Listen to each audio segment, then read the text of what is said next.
ഹരേ കൃഷ്ണ. കേൾക്കാമല്ലോ. ജയ രാധ മാധവ കുഞ്ച ബിഹാരി.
जय श्री श्री राधा माधव की, जय श्री श्री गौरता की, जय श्री श्री कृष्ण बलराम की, श्री श्री अनंत बलराम स्वामी की, जय गौर प्रेमानंद हरि बोल।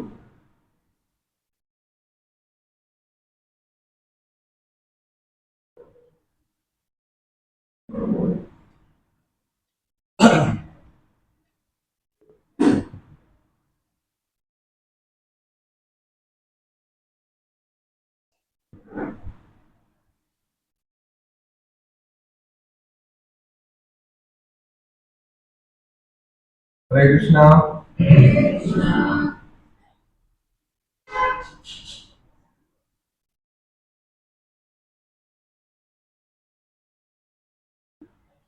हरे कृष्णा प्रभु सम्मानित धन्यवाद प्रणाम।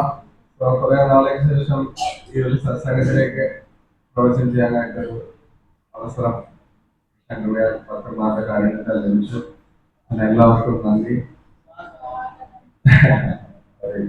സോ ഇന്ന് ഭഗവത്ഗീത നമ്മള് 3-ാം അധ്യായം. ആർക്കെങ്കിലും കാണാതെ പേര് പറയാമോ? അധ്യായത്തിന്റെ പേര് നോക്കരുത്. കർമ്മയോഗം. യെസ്, 3-ാം അധ്യായം ശ്ലോകം 9 നമ്മൾ ചർച്ച ചെയ്യാൻ നോക്കാം. ഓം നമോ ഭഗവതേ വാസുദേവായ. ഓം നമോ ഭഗവതേ വാസുദേവായ. ഓം നമോ ഭഗവതേ വാസുദേവായ. ഓം നമോ ഭഗവതേ വാസുദേവായ. ഓം നമോ ഭഗവതേ വാസുദേവായ.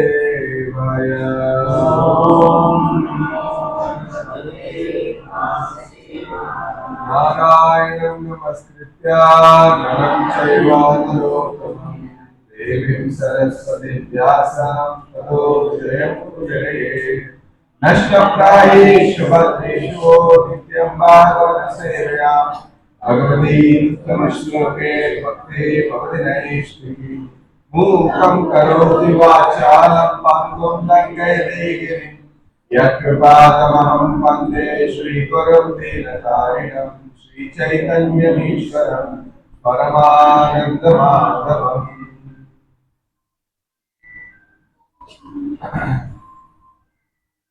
ഭഗവത്ഗീത അധ്യായം 3 കർമ്മയോഗം ശ്ലോകം 9. യജ്ഞാതദാത് കർമ്മണോന്യത്ര യജ്ഞാതദാത് കർമ്മണോന്യത്ര ലോകോയം കർമ്മബന്ധനഃ. ലോകോയം കർമ്മബന്ധനഃ. തദർത്ഥം കർമ്മ കൗന്ത കൗന്तेയ തദർത്ഥം കർമ്മ കൗന്तेയ മുക്ത സംഘ സമാചര മുക്ത സംഘ സമാചര യജ്ഞാതദാ കർമ്മണോ അന്യത്ര യജ്ഞാതദാ കർമ്മണോ അന്യത്ര ലോകോയം കർമ്മബന്ധന ലോകോയം കർമ്മബന്ധന തദർത്ഥം കർമ്മ കൗന്തെയ തദർത്ഥം കർമ്മ കൗന്തെയ മുക്ത സംഘ സമാചര മുക്ത സംഘ സമാചര യജ്ഞാതദാ കർമ്മണോ അന്യത്ര യജ്ഞാതദാ കർമ്മണോ അന്യത്ര ലോകോയം കർമ്മബന്ധന ലോകോയം കർമ്മബന്ധന തദർത്ഥം കർമ്മ കൗന്തെയ തദർത്ഥം കർമ്മ കൗന്തെയ മുക്ത സംഘ സമാചര മുക്ത സംഘ സമാചര ആരെങ്കിലും വായിക്കാം. യജ്ഞാത്വാ കർമ്മണോ അന്യത്ര ലോകോയം കർമ്മബന്ധനഃ തദർത്ഥം കർമ്മ കൗന്തെയ മുക്ത സംഘ സമാചര യജ്ഞാതദാ കർമ്മണോ അന്യത്ര ലോകോയം കർമ്മബന്ധനഃ തദർത്ഥം കർമ്മ കൗന്തെയ മുക്ത സംഘ സമാചര യജ്ഞാതദാ കർമ്മണോ അന്യത്ര ലോകോയം കർമ്മബന്ധനഃ തദർത്ഥം കർമ്മ കൗന്തെയ മുക്ത സംഘ സമാചര. വേർഡ് ബൈ മീനിങ് നോക്കാം. യജ്ഞാതദാ യജ്ഞത്തിനായി കൊണ്ട് വിഷ്ണുവിനായി കൊണ്ടുള്ള കർമ്മണഃ കർമ്മത്തിൽ നിന്ന് അന്യത്ര വേറെയുള്ള അയം ലോക ഈ ലോകം കർമ്മബന്ധന കർമ്മബന്ധിതമാകുന്നു. കൗന്തെയ ഹേ കൗന്തെയ മുക്ത സംഘ സംഘം ത്യജിച്ച് തദർത്ഥം വിഷ്ണുവിനായി കൊണ്ട് കർമ്മത്തെ സമാചര അനുഷ്ഠിക്കുക. ഇതിന് ഭാവാർത്ഥവാൻ വിവർത്തനവാൻ ഭാവാർത്ഥം by His Divine Grace A.C. Bhaktivedanta Swami Srila Prabhupada ki. എല്ലാവരും നേരിട്ട് പറയാം. കർമ്മം വിഷ്ണുവിനായിട്ടുള്ള യജ്ഞം എന്ന നിലയിൽ അനുഷ്ഠിക്കേണ്ടതാണ്. അല്ലെങ്കിൽ അത് മനുഷ്യനെ ഭൗതിക ലോകത്തോട് കൂടുതൽ ബന്ധിപ്പിക്കുകയേ ഉള്ളൂ. കുന്തിപുത്ര, നിന്റെ നിർദ്ദിഷ്ട കർമ്മങ്ങളെ ഭഗവാന്റെ സംതൃപ്തിക്കായി നിർവഹിക്കൂ. അങ്ങനെ ചെയ്താൽ നിനക്ക് എന്തെന്നും ബന്ധമുക്തനായി തീരാം. ക്ലിയർ ആണെന്ന് തോന്നുന്നു അല്ലെ? വളരെ എളുപ്പം, വലിയ കൺഫ്യൂഷൻ ഇല്ലാതെ. ഞാൻ അതിന്റെ ഭാവാർത്ഥം വായിക്കാം. ദയവായി എല്ലാവരും ഒന്ന് കേട്ടിരിക്കുക. വളരെ പ്രധാനപ്പെട്ട ശ്ലോകമാണ് ഈ അധ്യായത്തില്. ഞാൻ അതിന്റെ ഭാവാർത്ഥം വായിക്കാം. ശരീരത്തെ നിലനിർത്തുന്നതിന് പോലും കർമ്മം കൂടിയേ കഴിയൂ എന്നത് കൊണ്ടാണ് ഓരോരുത്തരുടെയും സാമൂഹ്യ സ്ഥിതി ഗുണവും അനുസരിച്ച് അതാത് കർമ്മങ്ങൾ വിധിക്കപ്പെട്ടത്. യജ്ഞം എന്നാൽ വിഷ്ണു ഭഗവാൻ അല്ലെങ്കിൽ യാഗാനുഷ്ഠാനം എന്നാണ്. എല്ലാ യജ്ഞാചരണങ്ങളും ശ്രീ വിഷ്ണുവിന്റെ സംതൃപ്തിക്ക് വേണ്ടിയാണ്. യജ്ഞോ വൈവിഷ്ണു എന്ന് വേദോക്തിയുണ്ട്. മറ്റൊരു വിധത്തിൽ പറഞ്ഞാൽ വിധിക്കപ്പെട്ട യജ്ഞങ്ങൾ അനുഷ്ഠിച്ചാലും നേരിട്ട് വിഷ്ണുവിനെ പൂജിച്ചാലും ഒരേ ഫലം തന്നെയാണ് സിദ്ധിക്കുന്നത്. അതുകൊണ്ട് ഈ ശ്ലോകം ഘോഷിക്കുന്നത് പോലെ കൃഷ്ണാവബോധം യജ്ഞാനുഷ്ഠാനമാണ്. വർണ്ണാശ്രമ ധർമ്മ വ്യവസ്ഥയുടെ ലക്ഷ്യവും വിഷ്ണുവിനെ തൃപ്തിപ്പെടുത്തലാണ്. വർണ്ണാശ്രമ ചരാവത പുരുഷേണ പരപുമാൻ വിഷ്ണുരാരാധ്യതേ വിഷ്ണു പുരാണം 3:8 എന്ന് പ്രമാണം. വിഷ്ണു പ്രീതിക്ക് വേണ്ടിയാണ് മനുഷ്യൻ കർമ്മം ചെയ്യേണ്ടത്. മറ്റു വിധത്തിലുള്ള ഏത് പ്രവൃത്തിയും ഭൗതിക ലോകത്തിൽ ബന്ധ കാരണമായി തീരും. എന്തുകൊണ്ടെന്നാൽ പാപകർമ്മത്തിലും പുണ്യകർമ്മത്തിലും ഉണ്ട് പ്രതികരണങ്ങൾ. ഏത് തരം പ്രതികരണവും കർത്താവിനെ ബന്ധനത്തിൽ പെടുത്തുകയും ചെയ്യും. അതിനാൽ കൃഷ്ണപ്രീതിക്കായിക്കൊണ്ട് അല്ലെങ്കിൽ വിഷ്ണു പ്രീതിക്കായിക്കൊണ്ട് കൃഷ്ണാവോത്തരം വേണം ഏത് കർമ്മവും നിർവഹിക്കുന്നു. അങ്ങനെ പ്രവർത്തനത്തിൽ ഏർപ്പെട്ടുകൊണ്ടിരിക്കുന്ന ഒരാൾ മുക്ത അവസ്ഥയിലാണ്. ഇതാണ് കർമ്മം ചെയ്യുന്നതിന്റെ ഉത്കൃഷ്ടമായ കല. തുടക്കത്തിൽ ഈ പദ്ധതിക്ക് വിദഗ്ധമായ ഒരു ശിക്ഷണം ആവശ്യമാണ്. നല്ലൊരു കൃഷ്ണ ഭക്തന്റെ വിദഗ്ധ ശിക്ഷണത്തിന് കീഴിലോ അല്ലെങ്കിൽ അർജുനൻ ലഭിച്ച പോലെ ഭഗവാന്റെ നേരിട്ടുള്ള ഉപദേശം വഴിക്കോ ജാഗ്രതയോടെ പരിശീലിക്കേണ്ടതാണ് ഇത്. ഏതൊരു പ്രവൃത്തിയും ഇന്ദ്രിയ സുഖപൂർത്തിക്കായല്ല കൃഷ്ണപ്രീതിക്കായി കൊണ്ടാണ് ചെയ്യേണ്ടത്. ഇങ്ങനെ പ്രവർത്തിച്ചു കൊണ്ടിരുന്നാൽ കർമ്മഫലങ്ങളിൽ നിന്ന് മുക്തി നേടാനാവുമെന്ന് മാത്രമല്ല, ക്രമേണ ദിവ്യ പ്രേമോക്തമായ ഭഗവത് സേവനത്തിലേക്ക് താനെ ഉയരുകയും ചെയ്യും. അതുകൊണ്ട് മാത്രമേ മനുഷ്യന് ദൈവ സാമ്രാജ്യം പൂർവ്വം കഴിയൂ. ഓം ഓം അജ്ഞാനതിമിരാന്തസ്യ ജ്ഞാനശലാഖയാ ചക്ഷുരുന്മീലിതമേന തസ്മൈ ശ്രീഗുരവേ നമഃ. ശ്രീചൈതന്യമനോഭീഷ്ടം സ്ഥാപിതമേന ഭൂതലേ സ്വയം രൂപകലാമയം ദദാതി സ്വപദാന്തിനം വന്ദേഹം ശ്രീഗുരോ ശ്രീയുതപദകമലം ശ്രീഗുരുൻ വൈഷ്ണവാംച ശ്രീരൂപം സാഗജാനം സജ്ജനരഘനാഥാനി തത്വം സജീവം സാദ്വൈതം സാവധൂതം പരിജനസഹിതം കൃഷ്ണ ചൈതന്യ ദൈവം ശ്രീരാധാകൃഷ്ണപാദാൻ സകലലളിതാ ശ്രീ കൃഷ്ണമാനികാംശ ഹേ കൃഷ്ണ കരുണാ സിന്ധോ ദീനബന്ധോ ജഗത്പതയേ ഗോപേശ ഗോപീനന്ദ രാധാകാന്ത നമസ്തേ നകാഞ്ചന ഗൗരാംഗി രാധേ വൃന്ദാവനേശ്വരി കൃഷ്ണവാനസുദേവ പ്രണമാമി ഹരിപ്രിയേ വാഞ്ചാകൽപതരോഗ്യശ്ച കൃപാ സിന്ധുഭ്യേശ്ച വിദാനമാനിയോ വിഷ്ണുദേവോ നമോ നമഃ. നമോ വിഷ്ണുപദായ കൃഷ്ണപ്രേഷ്ഠായ ഭൂതലേ ശ്രീമതേ ഭക്തിവേദാന്ത സ്വാമിനി നാമിനേ നമസ്തേ സാരസ്വതേ ഗൗരവാണി പ്രചാരണേ നിർവിശേഷ ശൂന്യവാദി പാശ്ചാത്യ ദേശകാരിണേ. ജയ ശ്രീ കൃഷ്ണ ചൈതന്യ പ്രഭു നിത്യാനന്ദ ശ്രീ അദ്വൈത ഗദാധര ശ്രീവാസാദി ഗൗര ഭക്തവൃന്ദ. ഹരേ കൃഷ്ണ കൃഷ്ണ കൃഷ്ണ ഹരേ ഹരേ ഹരേ രാമ രാമ രാമ ഹരേ ഹരേ. യജ്ഞാതദാത് കർമ്മണോയം കർമ്മണോന്യത്ര ലോകോയം കർമ്മബന്ധനാ തദർത്ഥം കർമ്മ കൗന്ദേയ മുക്തസംഗ്ര സമാചര.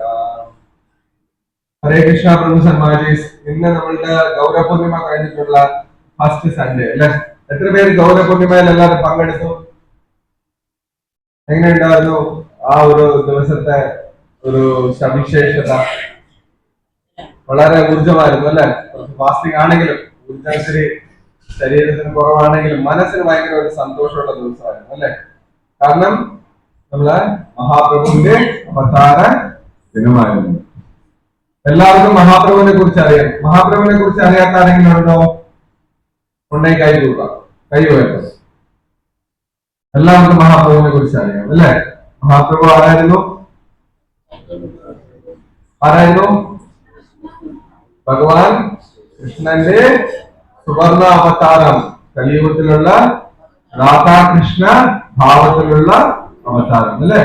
ആ മഹാപ്രഭുവിലൂടെയാണ് നമ്മൾ ഈ കൃഷ്ണാബോധം ഒന്നുകൂടി പുനർജീവിക്കപ്പെട്ട് ലോകമെമ്പാടും എത്തിക്കാനായിട്ട് പ്രയത്നം ആരംഭിച്ചത്. അതിനു മുന്നേ കൃഷ്ണാബോധമുണ്ട്.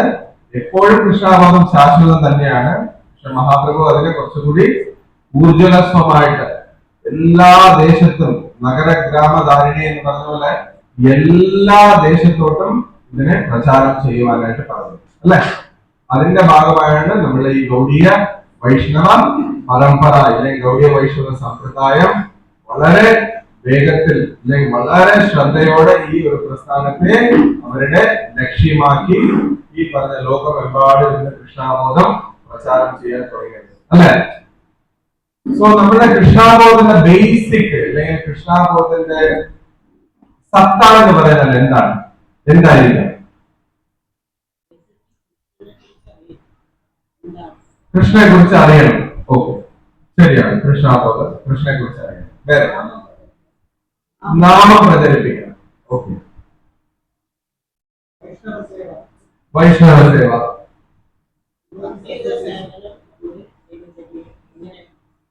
ദിനചര്യയിൽ ഭക്തിയുക്ത സേവനം ചെയ്യുക,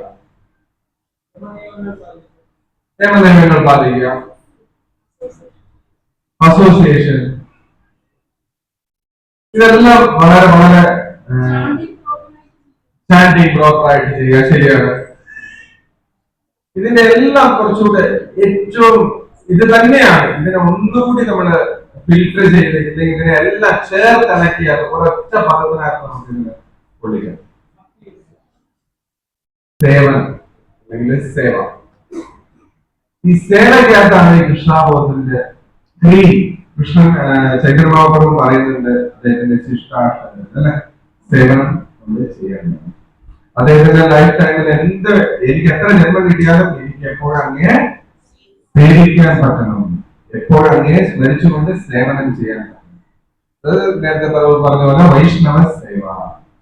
അതാണ് കൃഷ്ണാബോധത്തിന്റെ ഏറ്റവും എന്താ പറയാ ക്രീം അല്ലെങ്കിൽ അതിന്റെ ഒരു എസൻസ് എന്ന് പറയുന്നത് സേവനം. ആ സേവനം നമ്മളിൽ ഉണ്ടാകുമ്പോഴാണ് നമ്മളുടെ ഈ പറഞ്ഞ ഹൃദയത്തിനകത്ത് മാറ്റം വരുന്നത്.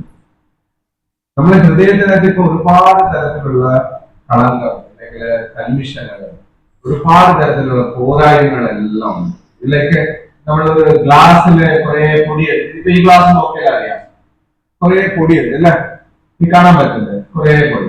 അതിനെ നമ്മൾ ഇങ്ങനെ ക്ലീൻ ചെയ്താൽ കുറച്ചുകൂടി നല്ല ക്ലീൻ ഗ്ലാസ് ആയിട്ട് കാണാം.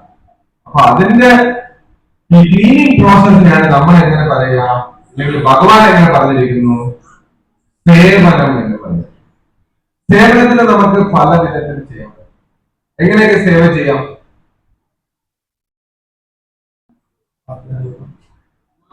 പ്രഭു പറയുന്നു പാത്രം കഴുകുക, അത് മാത്രമേ ഉള്ള പ്രഭു സേവ എന്ന് ബാക്കിയുള്ളവർ ചോദിക്കുന്നു.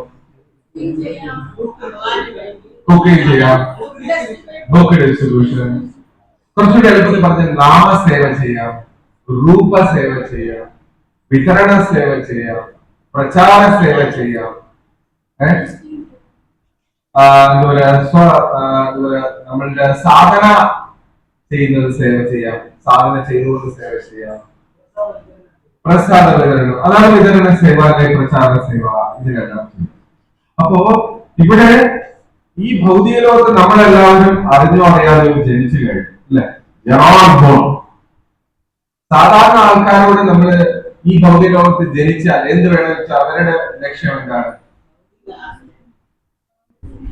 ഭൗതിക ആഗ്രഹം. കുറച്ചുകൂടി എളുപ്പത്തിൽ പറഞ്ഞാൽ നമുക്കിവിടെ സന്തോഷിക്കാം, നമ്മൾ ജനിച്ചു, ഇതിനെ മാക്സിമം എൻജോയ് ചെയ്യുക എന്നുള്ളതാണ് എല്ലാവരുടെയും സാധാരണയുള്ള ഒരു കാഴ്ചപ്പാട്. ശരിയല്ലേ? ആരുടെ ചോദിച്ചാൽ അത് പറയും നമ്മൾ എത്രയും ഈ കഷ്ടപ്പെടുന്നതല്ല എന്തിനാണ്, ജീവിതം ആസ്വദിക്കാൻ എന്നാണ് എല്ലാവരുടെയും ഒരു സ്റ്റേറ്റ്മെന്റ്, അല്ലെങ്കിൽ എല്ലാവരും പറയുന്ന ഒരു പദം അതാണ്. യഥാർത്ഥത്തിൽ അവർ എല്ലാവരും ആസ്വദിക്കുന്നുണ്ടോ എന്ന് നോക്കിയാല്, നമ്മളൊന്ന് ദൂരെ നിന്ന് നോക്കിയാല് അവരുടെ ഓരോ ദിവസവും പോകുന്നത് ഈ പറഞ്ഞ ടഫസ്റ്റ് സിറ്റുവേഷനിൽ, ഓരോ ചലഞ്ചസ്, വെല്ലുവിളികൾ മാറി മാറി മാറി മാറി മാറി വന്നുകൊണ്ടേയിരിക്കും. അപ്പൊ അവര് ഇതിലെല്ലാം കൂടെ അവർ വിചാരിക്കുകയാണ് ആസ്വദിക്കുകയാണ്. പ്രഭുപാദ് എപ്പോഴും പറയുന്ന എക്സാമ്പിൾ ആണ്, ലൈക്ക് ഈ ഒട്ടകം ഈ വിശപ്പ് സഹിക്കാൻ വയ്യാതെ ഈ മരുഭൂമിയില് കള്ളിമുള്ളി ചെടിയിനെ ഇങ്ങനെ കടിച്ചു പിടിച്ചിട്ട് ആ ബ്ലഡ്, ആ മുള്ളു കൊണ്ടിട്ട് അതിന്റെ നാവിന്ന് വരുന്ന ആ ബ്ലഡും ഇതെല്ലാം കൂടെ മിക്സ് ആയി അതിനെ ആസ്വദിക്കും. അപ്പൊ അത് വിചാരിക്കും ഹാവിങ് എ ടേസ്റ്റി ഫുഡ്, ഞാൻ നല്ല ഭക്ഷണം, രുചിയുള്ള ഭക്ഷണം കഴിക്കുകയാണ്. അതിൽ കഴിക്കുന്നത് എന്താണ്? സ്വന്തം രക്തം, ഈ പറഞ്ഞ മുറിവും ഏറ്റെടുത്തിട്ടുള്ള ആ മുള്ളിനെയാണ് കഴിച്ചിരിക്കുന്നത്. അപ്പൊ അതുപോലെ നമ്മൾ ഭൗതിക ലോകത്ത് ഓരോ കാര്യങ്ങളും നമ്മൾ ചെയ്യാൻ ശ്രമിക്കുന്നതെല്ലാം നമ്മളെ കൂടുതൽ കൂടുതൽ ബന്ധനസ്ഥനാക്കുന്നു. അത് എങ്ങനെ നമുക്ക് ബന്ധനസ്ഥനാവുന്നതിന്റെ ഒരു എക്സാമ്പിൾ എങ്ങനെ പറയാം? എങ്ങനെ നോക്കാം? നമുക്ക് എങ്ങനെ ബന്ധനാവും? നമ്മളിവിടെ നമ്മളാരും കെട്ടിയിട്ടില്ലല്ലോ, പിന്നെ എങ്ങനെയാണ് നമ്മൾ ബന്ധനാവുന്നത് അല്ലെങ്കിൽ അറസ്റ്റഡ് ആവുന്നത്?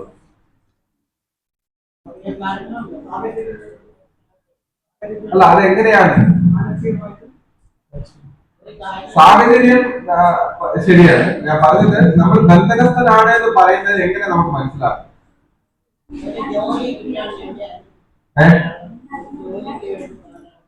ജോലിക്ക് വേണ്ടി ഇങ്ങനെ കുറെ വേറെ എന്തെങ്കിലും നമ്മൾ ബന്ധനസ്ഥനാണ് എന്ന് പറയുന്നതിനെ എങ്ങനെ വിശദീകരിക്കാമെന്നാണ് ഞാൻ ചോദിക്കുന്നത്. നമ്മൾ ഭഗവത്ഗീതയിൽ ഈ ശ്ലോകത്തിൽ പറയുന്നു, നമ്മൾ കൂടുതൽ കർമ്മം ചെയ്താൽ നമ്മൾ ബന്ധിതരാകുന്നു. ഏതാണ്? Oh, we are doing and expecting result. അത് തന്നെ കുറച്ചുകൂടി നമ്മളുടെ ഞാനൊരു പദം പറയാം, അത് ഓക്കെ ആണോ? നമ്മൾ ബന്ധനസ്ഥനാണ് എന്ന് പറയുന്നതിന്റെ ഏറ്റവും ബെസ്റ്റ് എക്സാമ്പിൾ ആണ് നമ്മളുടെ senses are not in our control. നമുക്ക് മനസ്സിന് ചില കാര്യങ്ങൾ ചെയ്യേണ്ട, അല്ലെങ്കിൽ നമ്മുടെ ബുദ്ധി നമുക്ക് ചെയ്യേണ്ട എന്ന് പറയും, പക്ഷെ നമ്മൾ ചെയ്യും. അതാണ് ബന്ധനം. ശരിയല്ലേ? നമുക്ക് പ്രസാദമല്ലാത്ത ഭക്ഷണം കഴിക്കരുത് എന്നുള്ളതാണ് നമ്മുടെ ശാസ്ത്രവും ആചാര്യന്മാരും നമുക്ക് കൽപ്പിച്ചത്. പല സമയങ്ങളിൽ നമ്മളുടെ മനസ്സ് നമ്മളെ ഇങ്ങനെ ചഞ്ചലപ്പെടും. ആ ചഞ്ചലപ്പെടുമ്പോ എന്താവും? നമ്മളുടെ ആ ഡിസിഷൻ നമ്മളിൽ നിന്ന് ചോർന്നു പോകും. ചോർന്നു പോകുമ്പോൾ നമ്മൾ എന്തെങ്കിലും ചോക്ലേറ്റ്, ഐസ്ക്രീം എന്താണെന്ന് അറിയില്ല, അതിലോട്ട് നമ്മൾ പോയി നടക്കാം. ഇതാണ് നമ്മുടെ ബന്ധനം. എന്തുകൊണ്ട്? ആ മനസ്സ് അവിടെ കറക്റ്റ് ആയിട്ട് ഇരുന്ന സമയത്ത് ആ മനസ്സിന്റെ നിയന്ത്രണം ഉണ്ടായിരുന്നെങ്കിൽ ഇത് നമ്മളെ ബാധിക്കില്ല. പക്ഷെ ഈ തോട്ട് നമ്മളെ ബന്ധിച്ച് നമ്മളെ താഴോട്ട് പോകും. ശരിയല്ലേ? ഇതാണ് നമ്മുടെ കർമ്മബന്ധനം എന്ന് പറയുന്നതിന്റെ ഒരു പോയിന്റ് എന്ന് പറയുമ്പോൾ നമ്മളുടെ സെൻസസ് ആ നോട്ടിന് അതിനാണ് ബന്ധനം. അത് നമ്മളുടെ കയ്യിൽ നമ്മൾ പറയുന്ന പോലെ അനുസരിച്ച്, ലൈക്ക് അർജുനന്റെ തീര ഇത് നോക്കിയാൽ അറിയാൻ പറ്റും. 5 കുതിരകളെ ഭഗവാൻ ഇങ്ങനെ രഥം ഓടിക്കുന്നതിന്റെ കൂടെ ആ പിക്ചറിൽ കാണാൻ പറ്റുന്നു. എല്ലാ കുതിരയും ചീറി പാഞ്ഞ് നിൽക്കുകയാണ്, പക്ഷെ ഇതെല്ലാം ഭഗവാന്റെ കയ്യിൽ ആ പിടിയിൽ ഇങ്ങനെ. ആ പിടി പോയ എല്ലാം 4 വാക്കിലും. അതുപോലെ നമ്മളെ മനസ്സിനെ നമ്മൾ ഈ സേവനം ചെയ്ത് അതിന്റെ നിയന്ത്രണത്തിലാക്കി. അപ്പൊ സേവനം ചെയ്യുക എന്ന് പറയുന്നതിന്റെ ആദ്യത്തെ പ്രോസസ് എന്ത് ചെയ്യാണ്? സേവനം ചെയ്യുന്നതിന് ആദ്യം ചെയ്യേണ്ടത് എന്താണ്? ശ്രമിക്കുക, അല്ലെ? നമ്മൾ എന്ത് ചെയ്യണമെന്ന് നമുക്ക് അറിയണ്ടേ? കൃഷ്ണാബോധം സേവനം ചെയ്യണമെന്നില്ല. അപ്പൊ ആ സേവനത്തെ കുറിച്ച് വിശദീകരിക്കുന്ന ചർച്ചകളെ നമ്മൾ ആദ്യം നന്നായി ശ്രമിക്കും. ആ ശ്രവണത്തിലൂടെ നമുക്ക് സേവനം ചെയ്യാനുള്ള കുറവ്. ശ്രമിച്ചാൽ മാത്രമേ നമുക്ക് വരും. നമുക്ക് ശ്രമിച്ചിട്ട് വരുന്നില്ല എന്നുള്ളതാണ് അല്ലെ പലപ്പോഴും. എല്ലാം കേൾക്കുന്നുണ്ട്, പക്ഷെ നമ്മള് സേവനത്തിൽ ഇൻട്രസ്റ്റഡ് ആകുന്നില്ല. എന്തുകൊണ്ടായിരിക്കും? നമ്മൾ എന്തുകൊണ്ടാണ് ഇൻട്രസ്റ്റ് ആവാത്തത്? ഉൾക്കൊള്ളുന്നില്ല ഒരു വിധം. കുറച്ചുകൂടി നോക്കിയാൽ നമ്മൾ എപ്പോഴും നമ്മളുടെ സംരക്ഷണ അല്ലെങ്കിൽ കംഫർട്ട് സോൺ നോക്കിക്കൊണ്ടിരിക്കും. എനിക്കിത് മതി, ഇതാണ് എന്റെ സുഖം, ഈ സുഖം വിട്ട് പുറത്തു പോകാൻ ഞാൻ തയ്യാറല്ല. ഇങ്ങനെ നമ്മൾ തന്നെ നമ്മളുടെ സുഖത്തിനെ ഒരു ചിട്ടപ്പെടുത്തി വെച്ചിരിക്കുക.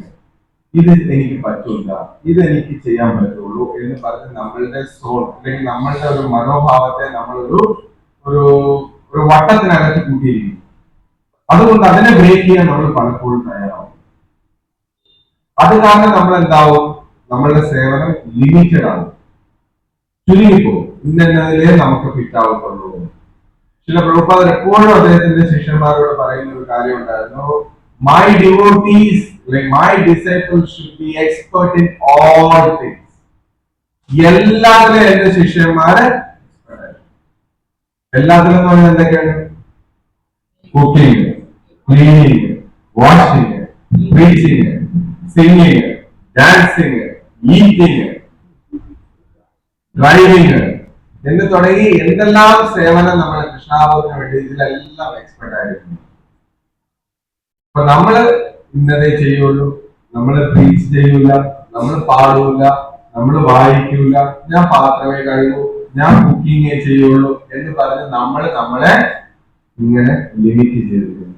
അതിന് ഏറ്റവും ബെസ്റ്റ് എക്സാമ്പിൾ ആണ് നമ്മുടെ പ്രഭുപാദരുടെ ഫോറിൻ ഡിസൈഡ്. ഒന്ന് ആലോചിച്ച് നോക്കൂ.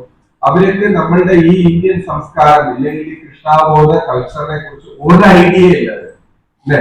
അവർക്ക് ഏറ്റവും ഫ്രഷ് ആണ്. അവർ കേട്ടിട്ട് പോലുമില്ല ദൈവം എന്നുള്ളതാണ്. ആ സ്ഥാനത്താണ് പ്രഭുപാദർ ഈ കൃഷ്ണാബോധം കൊണ്ട് അവർക്ക് പറഞ്ഞു കൊടുക്കുകയും അതിലൂടെ അവരെ കുറേശ്ശെ ആയിട്ട് മനസ്സിലാക്കി അവരെ കുക്ക് ചെയ്യാൻ തുടങ്ങുന്നു, നമ്മളെ പോലെ ധോത്തി കൊടുക്കാൻ തുടങ്ങുന്നു, ഡ്രസ്സ് ചെയ്യാൻ തുടങ്ങുന്നു, ഭഗവാന് വേണ്ടി ഫ്ലവർ വെക്കാൻ തുടങ്ങുന്നു, ഭഗവാന് വേണ്ടി ഡ്രസ്സസ് തയ്ക്കാൻ തുടങ്ങുന്നു, ഭഗവാന് വേണ്ടി ട്രാൻസ്ലേഷൻ തുടങ്ങുന്നു എന്ന് തുടങ്ങി എല്ലാ മേഖലകളിലും അവർ എക്സ്പെർട്ട്. കാരണം എന്തായിരിക്കും അതിനുള്ള കാരണം? പ്രഭുപാദ്. അപ്പൊ നമുക്ക് പ്രഭുപാദ് മനസ്സിലില്ലേ?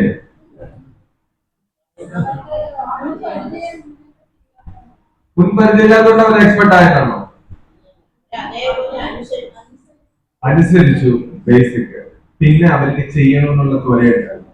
എനിക്കും വേണം, എന്റെ ഗുരു എന്നോട് പറഞ്ഞു, അത് ഞാൻ ചെയ്യണം. നമ്മളെ ഗുരു പറഞ്ഞു, നമ്മൾ പറ്റുമെങ്കിൽ ചെയ്യും. നമ്മളെല്ലാത്തിനും ഒരു വാക്കണം, കണ്ടീഷൻ പറ്റുമെങ്കിൽ. പ്രഭു ഒരു സേവനം ചെയ്യാൻ പ്രഭുവിനോട് ചോദിച്ചാല് ആരെന്തെങ്കിലും എന്ത് ചോദിച്ചു, പ്രഭു ഞാൻ ചെയ്യാം, പറ്റുമെങ്കിൽ ഞാൻ ചെയ്യാം എന്നല്ലാതെ ആരെങ്കിലും ഇല്ല പ്രഭു ഞാൻ ചെയ്യാം എന്ന് പറയുന്ന എത്ര പേരുണ്ട്? പ്രഭു ഒരു സേവ പറയുന്നു, രണ്ടാമത് ക്വസ്റ്റ്യനും ഇല്ല, ചോദ്യവും ഇല്ല, പ്രഭു ഞാൻ ചെയ്യാൻ പറ്റും എന്ന് പറയുന്ന എത്ര ആൾക്കാരാണ് നമ്മുടെ ഡിവോട്ടീസ്? പ്രഭു പറഞ്ഞു വേറെ വാക്കോട് നോക്കട്ടെ. ഇന്ന് വരെ പ്രഭു ഞാൻ അതിന്റെ അർത്ഥം മനസ്സിലായിട്ടില്ല. പക്ഷെ ഇപ്പൊ മനസ്സിലായി, ചെയ്യൂല എന്നുള്ളതിന്റെ വേറൊരു വിധമാണ് നോക്കട്ടെ എന്നുള്ള പദത്തിന്റെ അർത്ഥം അദ്ദേഹത്തിന് ഇപ്പൊ മനസ്സിലായിട്ടുണ്ട്. പക്ഷെ പ്രഭുപാദിന്റെ ശിഷ്യന്മാര് പ്രഭുപാദ് എന്ത് പറഞ്ഞാലും പിന്നെ ചർച്ചയില്ല. പ്രഭുപാദ് എന്നെ കൊണ്ട് പറ്റുമോ പ്രഭുപാദ് എന്ന് തിരിച്ചു ചോദിക്കില്ല. അവൻ ചെയ്യാൻ തുടങ്ങും. അത് പറ്റുമോ ഇല്ല എന്നുള്ളത് പ്രഭുപാദ് നോക്കട്ടെ എന്നുള്ളത്. അതായിരിക്കും ഒരു റിയൽ സർവന്റിന്റെ അല്ലെങ്കിൽ റിയൽ സേവകന്റെ മനോഭാവം. അവര് കേപ്പബിൾ ആണോ, അവര് ശക്തിമാന്മാരാണോ, അത് ചെയ്യാൻ പ്രാപ്തരാണോ എന്നുള്ളത് അവരെ സംബന്ധിക്കുന്നതാവരുത്. കാരണം ഈ ലോകത്തിലെ ഒരു കാര്യം ഈ ശ്ലോകത്തിൽ പറയുന്നുണ്ട്. എന്തായിരുന്നു?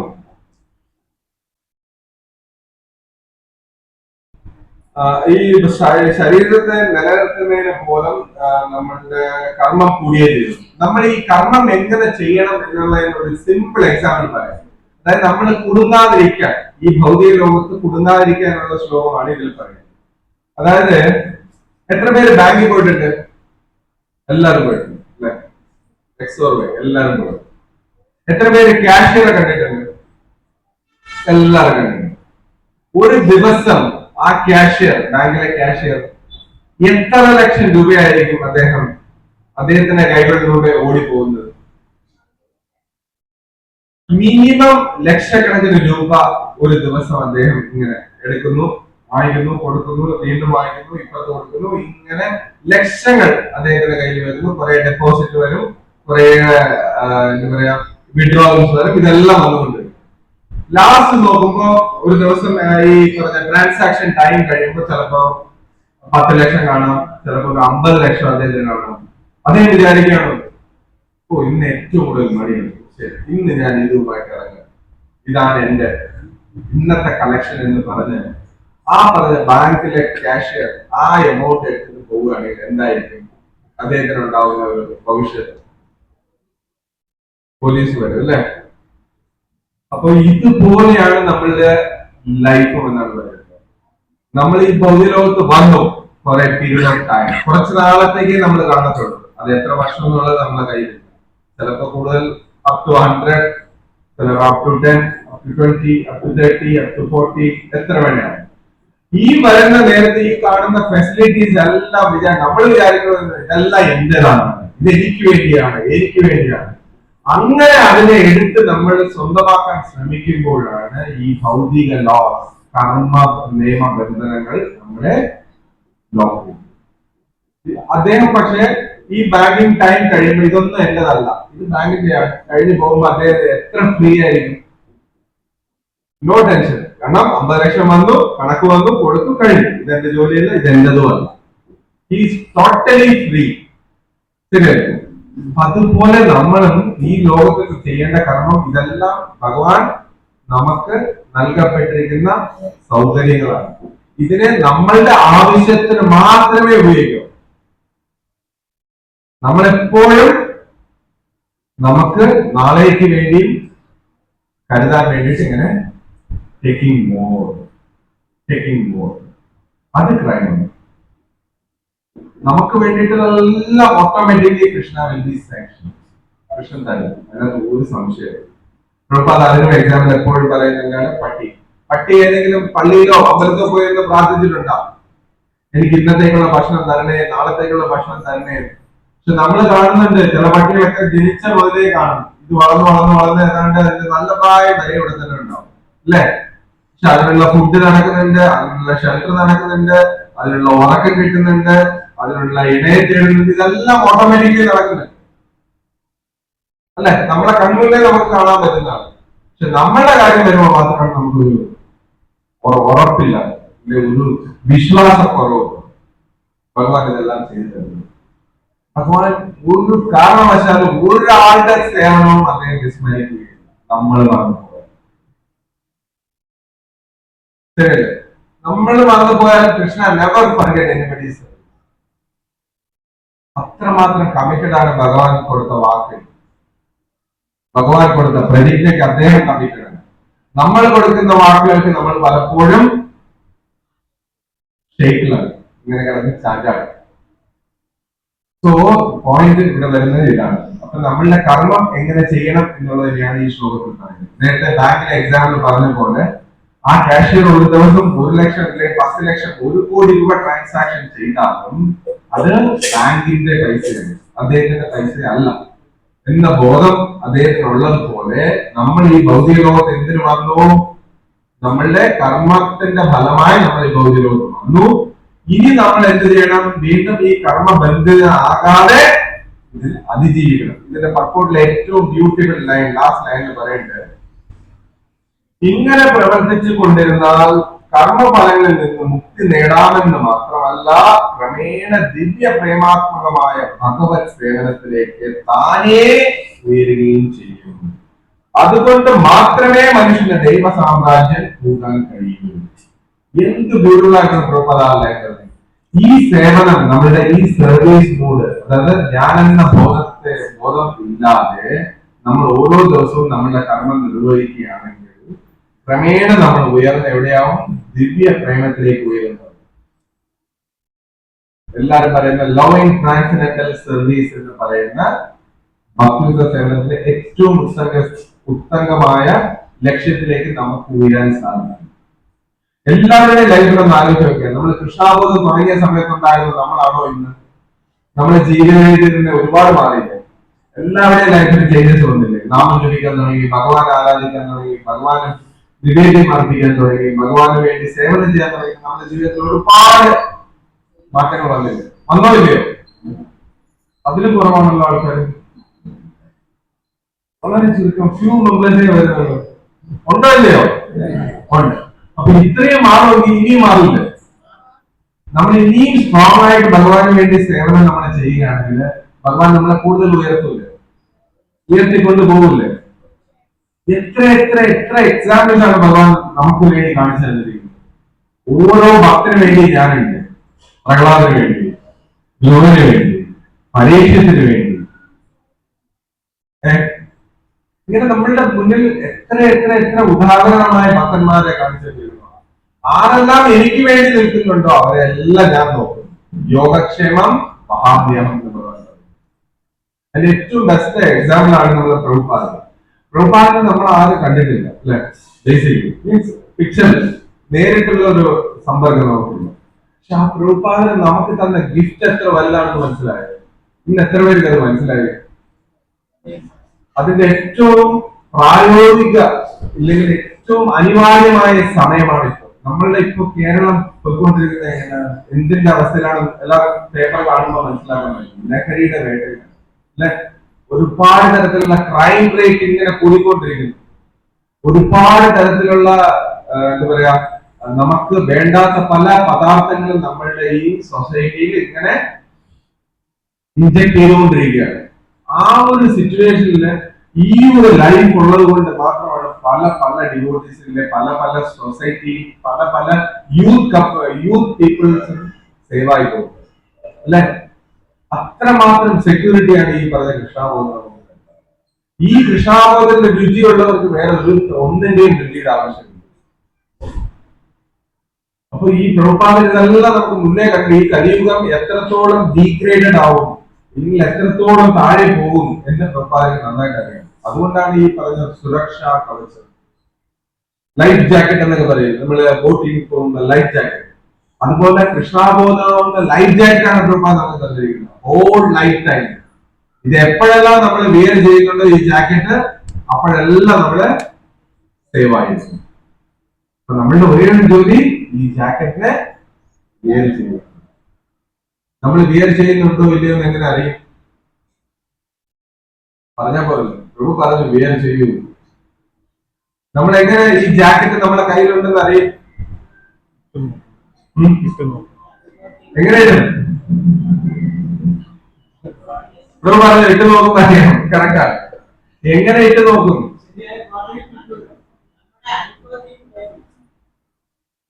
നമ്മളെ അനുഭവത്തിൽ ഒരുപാട് നല്ലതും വരും ചീത്തയും വരും. അതിനെ നമുക്ക് എടുക്കാൻ പറ്റൂല. പലപ്പോഴും അനുഭവങ്ങള് അത്രത്തോളം ചിലപ്പോൾ ഗുഡ് തരില്ല. നമ്മൾ ഈ ജാക്കറ്റ് ഉണ്ട് ഇല്ല എന്ന് എങ്ങനെ അറിയാൻ പറ്റും?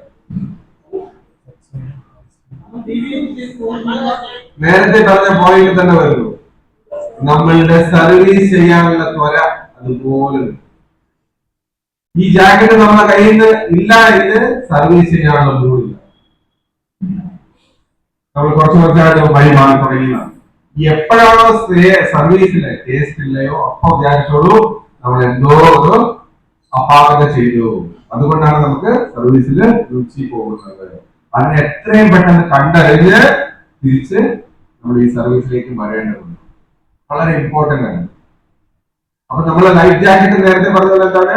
കൃഷ്ണാബോധം. ആ കൃഷ്ണാബോധത്തിന്റെ ക്രീം തന്നെ എന്താണ്? സർവീസ്. ആ സർവീസിന്റെ ഏറ്റവും വലിയ രുചി എന്ന് പറയുന്നത് എന്താണ്? നേരത്തെ പറഞ്ഞ വൈഷ്ണവ സേവ എന്ന് പറഞ്ഞാൽ സ്വാമി പ്രഭുപാദനെ പ്രീതിപ്പെടുത്തുക എന്നുള്ളത്. അദ്ദേഹമാണ് നമ്മളുടെ ഏറ്റവും ശുദ്ധമായ പരമ ഭക്തനായ വൈഷ്ണവൻ. ആ ഭക്തൻ പറഞ്ഞ കാര്യങ്ങൾ നമ്മളുടെ ജീവിതത്തിൽ നമ്മൾ പാലിക്കുന്നെങ്കിൽ ഈ പറഞ്ഞ സേവയുടെ ഏറ്റവും ഹയസ്റ്റ് പ്ലാറ്റ്ഫോമായ വൈഷ്ണവ സേവ നമ്മൾ പ്രഭുപാദനെ ഹെൽപ്പ് ചെയ്യുന്നു. ഇല്ലെങ്കിൽ പ്രഭുപാദനെ ഹെൽപ്പ് ചെയ്യാൻ നമുക്ക് എന്ത് ചെയ്യാൻ പറ്റും? പ്രഭുപാദയുടെ ശിഷ്യന്മാർ പറയുന്നതിനെ, അതായത് കുറച്ചുകൂടി എളുപ്പത്തിൽ പറയുകയാണെങ്കിൽ നമ്മളുടെ ഗുരുക്കന്മാരെ അനുസരിക്കുക. ആ അനുസരണയിലൂടെ നമ്മൾ എന്ത് ചെയ്യുന്നു? We are pleasing. അല്ലെ? ഇത് ക്ലിയർ ആവുന്നുണ്ടോ? മനസ്സിലാവുന്നുണ്ടോ? എന്തെങ്കിലും സംശയങ്ങളോ എന്തെങ്കിലും ഡീവിയേഷനോ വരുന്നുണ്ടോ ഉണ്ടെങ്കിൽ ചോദിക്കും.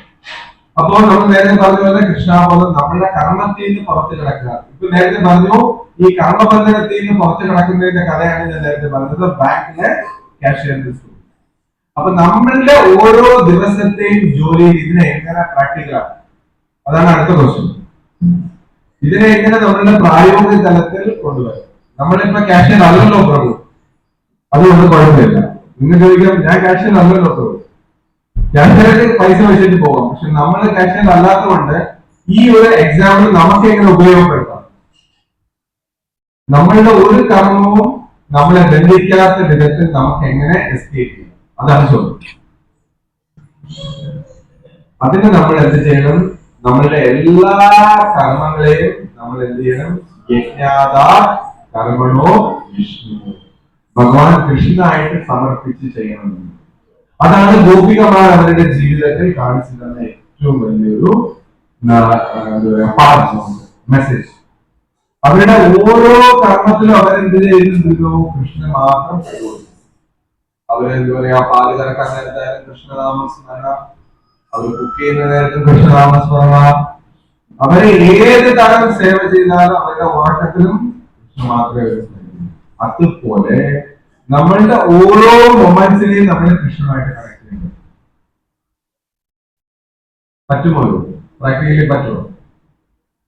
എത്ര പേര് ഇതിന് യോജിക്കുന്നു? 1 2 3 4 5 യോജിക്കുന്നു.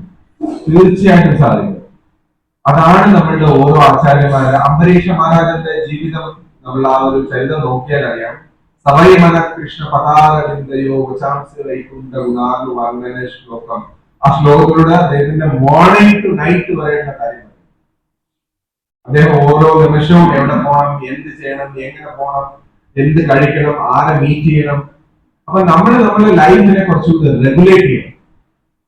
അതായത് കുറച്ചുകൂടി എളുപ്പത്തിൽ പറഞ്ഞാൽ നമ്മളെ കൃഷ്ണഭക്തിക്ക് സഹായിക്കുന്ന കാര്യങ്ങളെ മാത്രം ഉൾക്കൊള്ളാൻ പറ്റും. ഇപ്പൊ നമ്മൾ അതല്ല. ഇപ്പൊ നമ്മളുടെ കയ്യിൽ ഒരു നേരത്തേക്ക് വിത്തൗട്ട് മൊബൈൽ 1 മണിക്കൂർ ആയിരിക്കാൻ പറ്റും. വെല്ലുവിളി, ചലഞ്ച് ഓഫ് ദ ഡേ എന്ന് പറയുന്നത് എത്ര പേരെ സാധിക്കും? മാതാരി കുഴപ്പമില്ല, ഒരു പ്രായം കഴിഞ്ഞവരും പ്രശ്നമാണ് ഇപ്പൊ, അത് വേറെ. എന്നാലും വിത്തൗട്ട് മൊബൈൽ ഒരു ദിവസം 1 മണിക്കൂർ എല്ലാവരും അത് മേ ബി കടിച്ചു പിടിച്ചെല്ലാവരും ഒരു ദിവസം without mobile. How many are dare to challenge this campaign? വളരെ few. കാരണം അത്രത്തോളം വി ആർ അഡിക്റ്റഡ്. അതുപോലെ ആയിരിക്കണം നമ്മളുടെ ഭക്തിയിൽ അഡിക്റ്റാണ്. എല്ലാരും കേട്ടിട്ടുണ്ടാവും സൂർദാസ് അല്ലെ? ഏറ്റവും ഗ്രേറ്റ് പോയിന്റ് ആണ് ഗുജറാത്ത്. അപ്പോ സൂർദാസിന് ബേസിക്കലി അദ്ദേഹം ബ്ലൈൻഡ് ആണ്. അപ്പൊ സൂർദാസിന്റെ ഒരേ ഒരു ജോലി എന്ന് പറഞ്ഞാല് ബ്ലൈൻഡ് കൂടെ ആയിരുന്ന അദ്ദേഹത്തെ ഫുള്ളി കൃഷ്ണ മാത്രമേ ഗ്ലോറിഫൈ ചെയ്ത് പാടിക്കൊണ്ടിരിക്കും. അങ്ങനെ ഇദ്ദേഹത്തിന്റെ പാട്ട് ഭയങ്കര മനോഹരവും കേൾക്കാൻ ഭയങ്കര ഇമ്പമേറിയതുമാണ്. അങ്ങനെ ഇരിക്കുന്ന ഒരു അവിടുത്തെ അക്ബർ, അവിടുത്തെ മുഗൾ ഭരണ രാജാവ് ഒരു ദിവസം സൂർദാസിനെ വിളിച്ചിട്ട് വരാൻ പറയും. എന്നിട്ട് നേരെ അദ്ദേഹത്തിന്റെ ഈ കൊട്ടാരത്തിൽ കൊണ്ടുവന്നിട്ട് പറയും, അങ്ങ് ഒരുപാട് നന്നായിട്ട് പാടുന്നു എന്ന് കേട്ടു, വളരെ സന്തോഷം, ഇനി എന്നെ കുറിച്ച് കൂടെ ഒന്ന് പുകഴ്ത്തി പാടും എന്ന് പറയും. അപ്പൊ വീണ്ടും അദ്ദേഹം ഈ പറഞ്ഞ ഉപദേശം അല്ലെങ്കിൽ ഈ ഓർഡറിനെ കേട്ടിട്ട് വീണ്ടും സൂർദാസ് എന്ത് ചെയ്യുന്നു? കൃഷ്ണനെ കുറിച്ച് മാത്രം പറഞ്ഞു. അപ്പൊ ഒരു പ്രാവശ്യം കൂടെ അദ്ദേഹം സഹിച്ചു, ഞാൻ പറഞ്ഞു തന്നു, അങ്ങ് നന്നായി പാടുന്നു, പക്ഷെ ഇപ്പോഴും എന്നെ കുറിച്ച് അങ്ങ് പാടില്ല. സൂർദാസ് എന്ത് ചെയ്യും? 2ാമത്തെ പ്രാവശ്യം ഇതേ തന്നെ വീണ്ടും കൃഷ്ണനെ കുറിച്ച് മാത്രം പറഞ്ഞു. ഇത് കണ്ടപ്പോ അദ്ദേഹത്തിന് രോഷാകുന്നു. അപ്പൊ അദ്ദേഹം പറയും, പ്രഭോ, ഞാൻ ബ്ലൈൻഡാണ്, അന്ധനാണ്, എനിക്ക് ആകെ അറിയാവുന്ന ഒരാളെ മാത്രമേ ഉള്ളൂ, എന്റെ മനസ്സിനകത്ത് ഒരാളെ ഉള്ളൂ,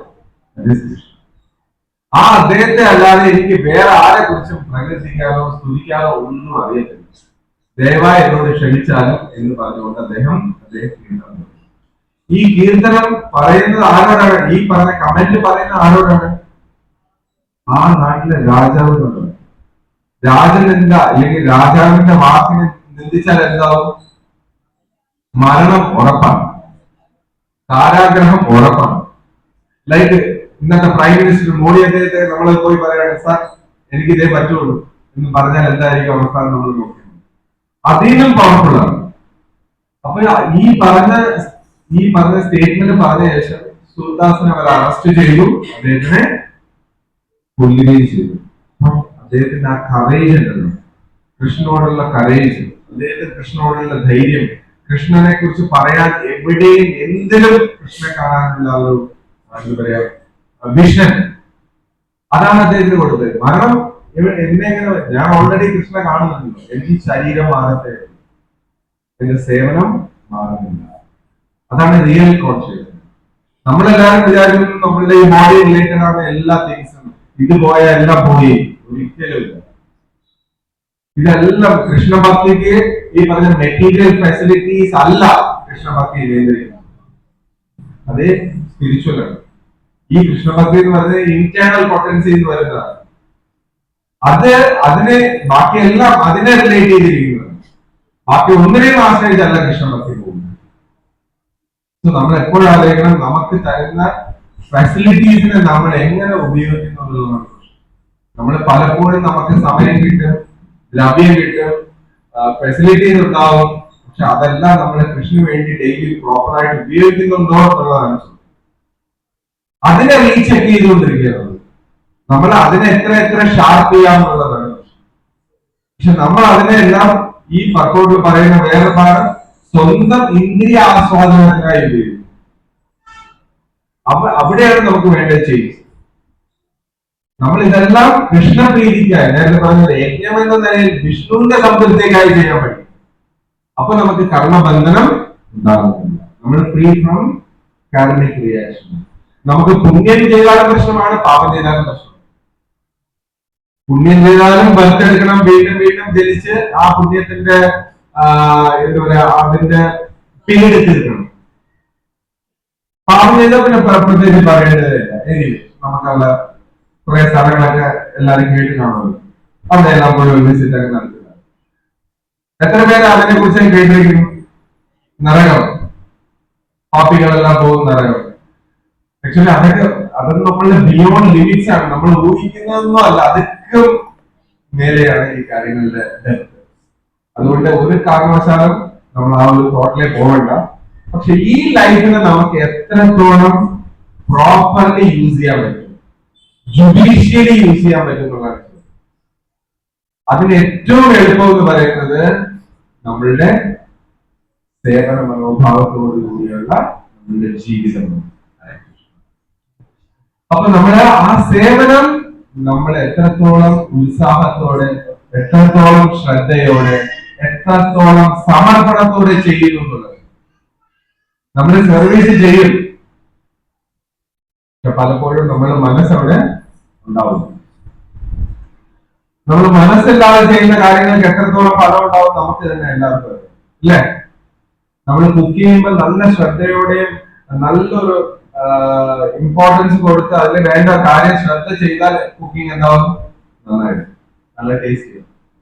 നമുക്ക് ഇഷ്ടമില്ലാതെ നമ്മൾ കുക്ക് ചെയ്താൽ എന്താവും? അതിന്റെ രുചി അത്രയും ഉണ്ടാവും. അതുപോലെയാണ് കൃഷ്ണഭക്തി. കൃഷ്ണഭക്തിയിൽ നമ്മൾ എങ്ങനെ കാര്യങ്ങൾ ചെയ്യുന്നു എന്നുള്ളതാണ്. സേവ ചെയ്യാം, ഏത് വിധത്തിൽ നമ്മൾ സേവന ചെയ്യണം എന്നുള്ളതാണ്. നമ്മൾ ഇഷ്ടത്തോടെ ചെയ്യണമെന്നാണ്. നമ്മൾ പക്ഷെ ഇപ്പൊ കഷ്ടത്തോടെയാണ് ചെയ്യുന്നത്. കഷ്ടത്തോടെ ചെയ്യുമ്പോഴാണ് ആ സേവയ്ക്ക് നമുക്കൊരു രുചി വരാറ്. എത്രത്തോളം നമ്മൾ ഇഷ്ടത്തോടെ സേവ ചെയ്യുമോ അത്രത്തോളം നമുക്ക് ഭക്തിയിൽ നേടാൻ പറ്റും. അതിന്റെ ഏറ്റവും നല്ല ഉദാഹരണമാണ് നമ്മളുടെ ഓരോ ഭക്തന്മാരുടെയും ജീവചരിത്രം നമ്മൾ നോക്കുകയാണെങ്കിൽ, അവരുടെ ലീലകൾ നമ്മൾ ആലോചിച്ച് നോക്കിയാല് പ്രഹ്ലാദന്റെ സ്റ്റോറി എല്ലാം കേട്ടതാണ്. നമ്മൾ എത്രയോ കാലാകാലമായിട്ട് നമ്മൾ പ്രഹ്ലാദന്റെ സ്റ്റോറി നമ്മൾ പറയാറുണ്ട്, പ്രഹ്ലാദ ചരിതം പറയാറുണ്ട്. അത്രയും ദുഃഖം നമുക്ക് ആരെങ്കിലും ഉണ്ടോ? അവിടെ ആരെങ്കിലും അനുഭവിക്കുന്നുണ്ടോ ദുഃഖം? നമുക്ക് കിടക്കാൻ വീടുണ്ട്, കഴിക്കാൻ ഭക്ഷണമുണ്ട്, ദേഹത്ത് വസ്ത്രമുണ്ട്, നമുക്ക് കോൺഷ്യസ് ഉണ്ട്, ഫെസിലിറ്റീസ് ഉണ്ട്, ഇതെല്ലാം ഉണ്ട്. എന്നിട്ട് നമ്മളെ സാറ്റിസ്ഫൈഡ്. പ്രഹ്ലാദന് ഇതെല്ലാം ഉണ്ടെന്ന് വെച്ചാൽ ഉണ്ട്, പക്ഷെ ഇതെല്ലാം ക്രിട്ടിക്കലായിരുന്നു. കാരണം അദ്ദേഹത്തിന്റെ അച്ഛനെ അനുസരിച്ചു.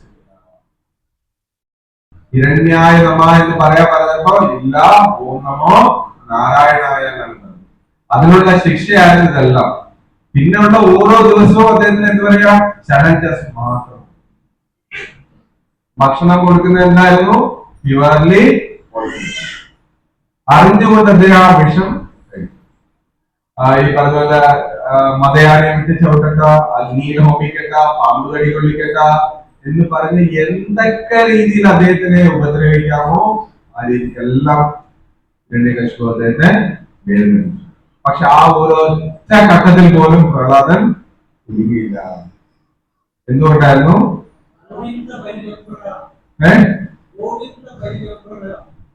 ഗോവിന്ദ പരിതൃപ്ത.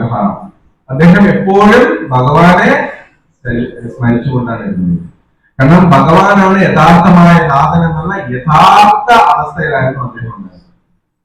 നമ്മളെല്ലാവരായിരുന്നു ഞാനാണ് ഇതിന്റെ ഓണർ, ഈ വസ്തുവിന്റെ ഓണർ ഞാനാണ്, ഇതിന്റെ ഓണർ ഞാനാണ്, എന്റെ വണ്ടിയുടെ ഓണർ ഞാനാണ്, ഇതാണ് അതാണ്. എല്ലാ ഓണർഷിപ്പും നമ്മളെ വണ്ടിയിൽ കയറിയിരിക്കുന്നത്. ഇയാളുടെ ഓണർ നമ്മളെ യഥാർത്ഥ ഓണറാണോ? നമ്മളുടെ ഈ ദേഹത്തിന് പോലും നമ്മൾ ഓണറല്ല. കാരണം ഏത് സമയം വേണേലും ദേഹം നമ്മളെ വിട്ട് പിരിയും. അത് നമ്മളുടെ കയ്യിൽ ഇല്ല. അപ്പോഴും വിചാരിക്കുന്നത് ഞാനാണ്, ഇത് വെച്ച് അത് ചെയ്യും ഇത് ചെയ്യും എന്നൊക്കെ ഉള്ളൊരു ധാരണ.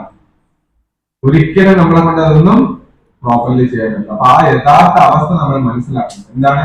V are the servant of the servant of the servant എന്ന് മഹാപ്രഭു പറഞ്ഞ ആ സ്റ്റേറ്റ്മെന്റിലാണ് നമ്മളെപ്പോഴും ദാസന്മാരുടെ ദാസന്മാരുടെ ദാസനാണ്.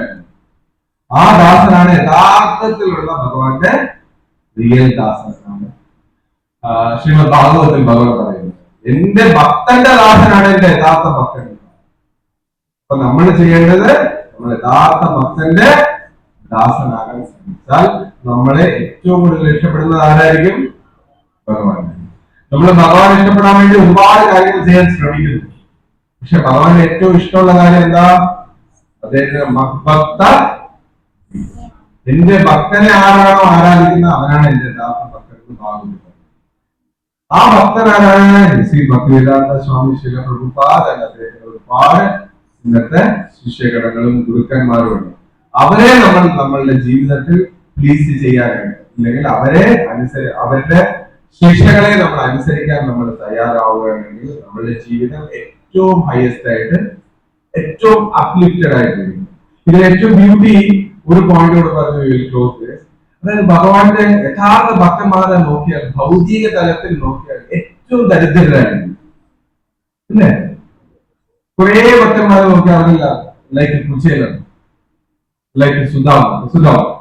അദ്ദേഹത്തിന് ദാരിദ്ര്യം നമ്മൾ കണക്കിലൊക്കെ നോക്കിയാൽ ഇന്ത്യൻ മറ്റേ എക്കോണമിയുടെ പോവർട്ടിയുടെ ലൈനായിട്ട് നോക്കിയാൽ കിട്ടില്ല. അത്രയെക്കാട്ടും ദാരിദ്ര്യമാണ്. നമുക്കെല്ലാം അറ്റ്ലീസ്റ്റ് ഡെയിലി ഫുഡ് ഉണ്ട്. അദ്ദേഹത്തിന് മാസത്തിലൊക്കെ ആയിരിക്കും ഭക്ഷണം കിട്ടുക. ഭിക്ഷയാദിക്കുമ്പോ കിട്ടും, പക്ഷെ വരുന്ന വഴിക്ക് ആരെങ്കിലും അദ്ദേഹത്തിനുള്ള ഭിക്ഷ അതായിരുന്നു അദ്ദേഹത്തിന്റെ അവസ്ഥ. നമ്മൾ എവിടെയെങ്കിലും പോയിരുന്ന് ഭിക്ഷ എടുത്തു, നമുക്കൊരു ലോട്ടറി അടിച്ചു, ഒരു എമൗണ്ട് അടിച്ചു, അതായത് പ്രാർത്ഥിക്കാൻ തുടങ്ങി, അടിച്ചാൽ കൊള്ളായിരുന്നു. ഒരു ലോട്ടറി അടിച്ചു, ഒരാള് വന്ന് ലൈക്ക് ഒരു 10 lakh, അതാ ഒരുപാട് കൂടുതൽ പോയ പ്രശ്നമാണ്. 10 lakh അടിച്ചു. നമ്മൾ ആ പൈസ മേടിക്കുന്നു, വളരെ സന്തോഷത്തോടെ വരുന്നു. ഒരാൾ വന്ന് പറയാണ്, പ്രഭു എന്റെ ഫാദറിന് ഇതുപോലെ ഒരു ഡിസീസ് ആയി ഹോസ്പിറ്റലിലേക്ക് 10 ലക്ഷം രൂപ, എന്നെ സഹായിക്കാൻ പറ്റുമോ? നമ്മൾ എന്ത് ചെയ്യും? എന്തായാലും നമ്മളുടെ ഒരു മനോഭാവം, നമ്മൾ കുറച്ചേ കൊടുക്കുള്ളൂ. അവിടെ പക്ഷെ 10 ലക്ഷം ആവശ്യമുണ്ട്, 5 ലക്ഷം കൊടുക്കും. ഓക്കെ, 5 ലക്ഷം. ബാക്കി ആരെങ്കിലും വേറെ ഒന്നുമില്ല, ഇത്രയുണ്ട്, 5 വരെ പോകുള്ളല്ലേ. പക്ഷെ സുധാമാവിന്റെ അടുത്ത് ഇതേ കാര്യം പറഞ്ഞാല് 10 ലക്ഷം കൊടുക്കും. 10 ലക്ഷം കൊടുക്കും. പറ്റിയ ഒരു 10 കൂടെ എവിടെയെങ്കിലും വാങ്ങിക്കാൻ പറ്റുമെങ്കിൽ വീണ്ടും ഒരു ദാനം ചെയ്ത് ആ 10 കൂടെ യഥാർത്ഥ ഒരു മനോഭാവം. നമ്മൾ വിചാരിക്കുന്നത് നമ്മൾ എത്ര നേടുന്നുവോ അത്രത്തോളം നമ്മളെ ഉണ്ട്. യഥാർത്ഥത്തില് റീസെന്റ് ഞാൻ ഏതൊരു സ്റ്റേറ്റ്മെന്റ് വായിച്ചു, ഏതൊരു ടോപ്പ് അച്ചീവർ അദ്ദേഹം മരണപ്പെടുമ്പോൾ എഴുതിയ ഒരു സ്റ്റേറ്റ്മെന്റ്. നമ്മൾ വിചാരിക്കുന്നത് എത്രത്തോളം ഉണ്ടോ അത്രത്തോളം നമ്മൾ ധനവാനുണ്ട്, അത്രത്തോളം ദാരിദ്ര്യം ഉണ്ടാകട്ടെ. ഈ ഉള്ളതെല്ലാം നമുക്ക് യഥാർത്ഥത്തിൽ ദാരിദ്ര്യത്തിന്റെ ലക്ഷണമാണ്. നമ്മൾ വിചാരിക്കണം ഇത്ര സ്വത്ത്, ഇത്ര കാർ, ഇത്ര വീട്, ഇത്ര പ്രോപ്പർട്ടി, ഇന്ന ബാങ്ക് ബാലൻസ്, ഇതെല്ലാം നമുക്ക് അസറ്റ് എന്നാണ് വിചാരിക്കുന്നത്. അത് നമുക്കുള്ള ഏറ്റവും വലിയ ഡേഞ്ചർ ലൈൻസ്. കാരണം പ്രഭാത് എപ്പോഴും പ്രഭാതിന്റെ എക്സാമ്പിൾസിൽ പറയാറുണ്ട്, ഈ പണത്തിന് വേണ്ടി സ്വന്തം മക്കൾ പോലെ നമ്മളെ തട്ടുന്നതാണ് ഇന്നത്തെ കാലം. സത്യമാണ്. ഇന്ന് നമ്മളുടെ ലൈഫിൽ നടന്നുകൊണ്ടിരിക്കുന്നത് നമ്മൾക്ക് ചുറ്റും കാണുന്നത് ഇത് തന്നെയാണ്. സോ അപ്പൊ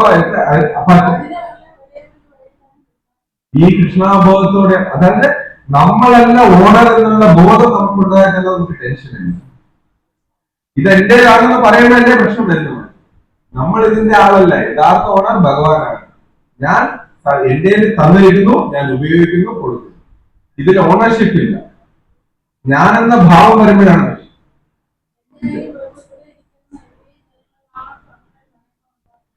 ഇല്ല മാജി. അത് നമുക്ക് എല്ലാവരും പറയണം. മാതാജിക്ക് പറയാം മാതാജിയുടെ കാര്യമാണ്, പക്ഷെ ബാക്കിയുള്ളവർ എന്താണെന്നുള്ളത് അവരെ ഒന്ന് കേൾക്കാം. ഇതെല്ലാവർക്കും ഉള്ള നോക്കാൻ പറഞ്ഞ പോലെ ഈ ലൈഫ് എന്ന് പറയുന്ന ടെസ്റ്റ് പേപ്പറിന്റെ ക്വസ്റ്റ്യൻ എന്ന് പറയുന്ന ഓരോരുത്തർക്കും ഓരോ തരത്തിലുള്ള ചോദ്യ പേപ്പറാണ്. അത് അവരവരുടെ കർമാസ് അനുസരിച്ചായിരിക്കും ആ ചോദ്യങ്ങൾക്ക് വരുന്നത്. ആ ചോദ്യം എങ്ങനെ ഫില്ല് ചെയ്യണം എന്നുള്ളതിനെ കുറിച്ചാണ് ഇവിടെ പറയുന്നത്. നമ്മൾ ഇവിടെ ഈ പറഞ്ഞ ശ്ലോകത്തിൽ പറയുന്നതാണ്, നമ്മൾ ഈ കർമ്മം ചെയ്യുമ്പോൾ ഞാൻ എന്ന ഭാവത്തോടെ ചെയ്യരുത്, എനിക്കെന്നും പറഞ്ഞ് ചെയ്യരുത്, എന്റെ സന്തോഷത്തിനൊന്നും ചെയ്യരുത്. നമ്മൾ എപ്പോഴും ചെയ്യേണ്ടത് ഭഗവാൻ സംതൃപ്തിയായിട്ട് ചെയ്താല്, അതായത് ഭാഗവതത്തിലെ ശ്ലോകത്തിൽ പറഞ്ഞത് യസ്മിൻ തുഷ്ടേ ജഗത് തുഷ്ടേ.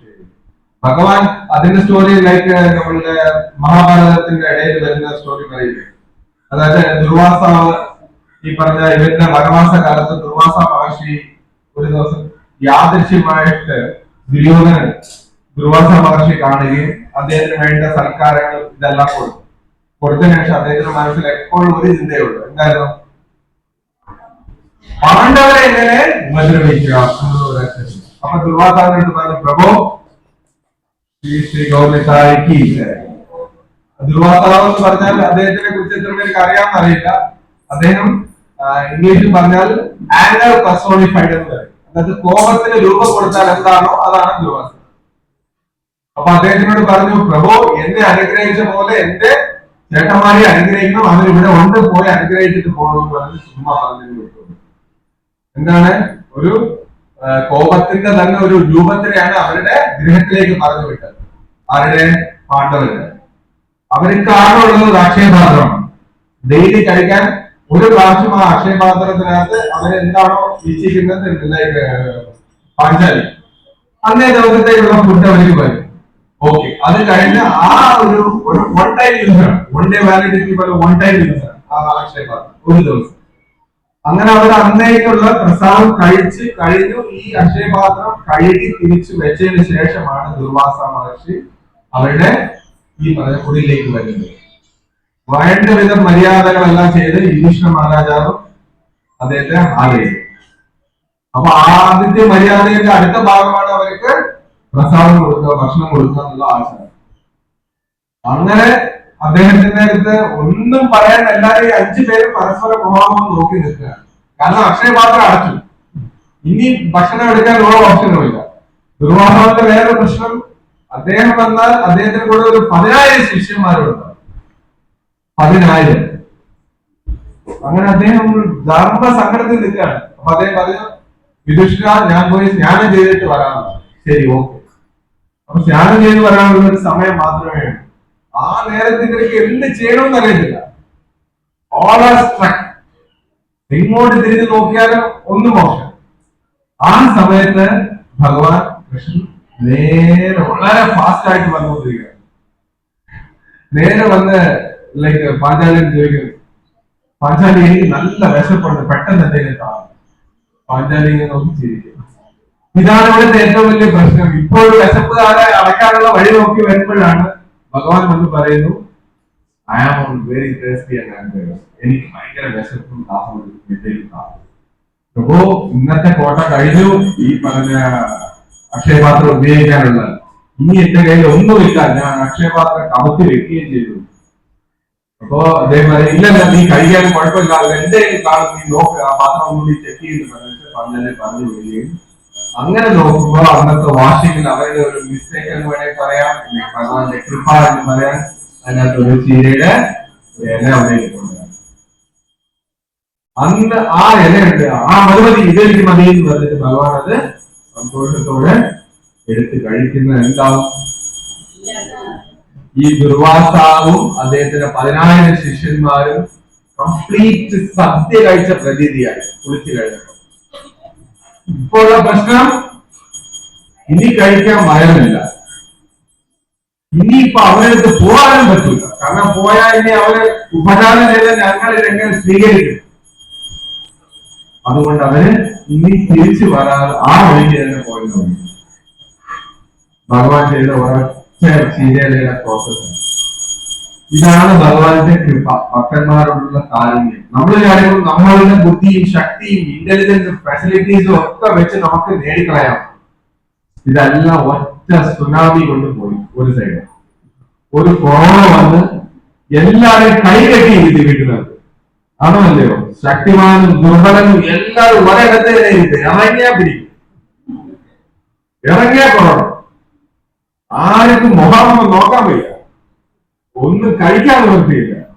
അതായത് പഴയ കാലത്ത് ഒരു ജീവിത രീതിയിലേക്ക് കുറച്ചു നാളത്തേക്ക് എല്ലാവരും പോയിരുന്നു. കാരണം വാങ്ങിക്കാൻ സാധനമില്ല, ഉള്ളത് കഞ്ഞിയെങ്കിൽ കഞ്ഞി, അതെങ്കിലും മതി എന്ന് പറഞ്ഞ ആ ലെവലിലോട്ട് പോയി എല്ലാവരെയും ഒരു ചെറിയ പാടങ്ങള് ഈ പറഞ്ഞ നാച്ചുറൽ കലാമേറ്റീസ് എന്ന് പറയുന്ന പോലെ പഠിക്കും. ഇതുപോലെ ഇനിയും ഒരുപാട് വരാനുണ്ട്, മറന്നു പോകാറുണ്ടാവും. നമ്മൾ എല്ലാം കഴിഞ്ഞു, സുനാമി കൊറോണയൊക്കെ പോയി കഴിഞ്ഞു. നോ, കലിയുഗത്തിൽ ഇനിയും നമുക്ക് പേര് കേൾക്കാത്ത പല അസുഖങ്ങളും ഇങ്ങനെ പൈപ്പ് ലൈനിൽ നിൽപ്പുണ്ട്. അപ്പൊ നമ്മൾ ഇവിടെ എല്ലാം സേഫ്ഗാർഡ് ചെയ്യേണ്ട ഒരേ ഒരു കാര്യമേ ഉള്ളൂ, നമ്മളെ ലൈഫിലെ എത്രത്തോളം യജ്ഞമായിട്ട് സമർപ്പിക്കാൻ പറ്റും.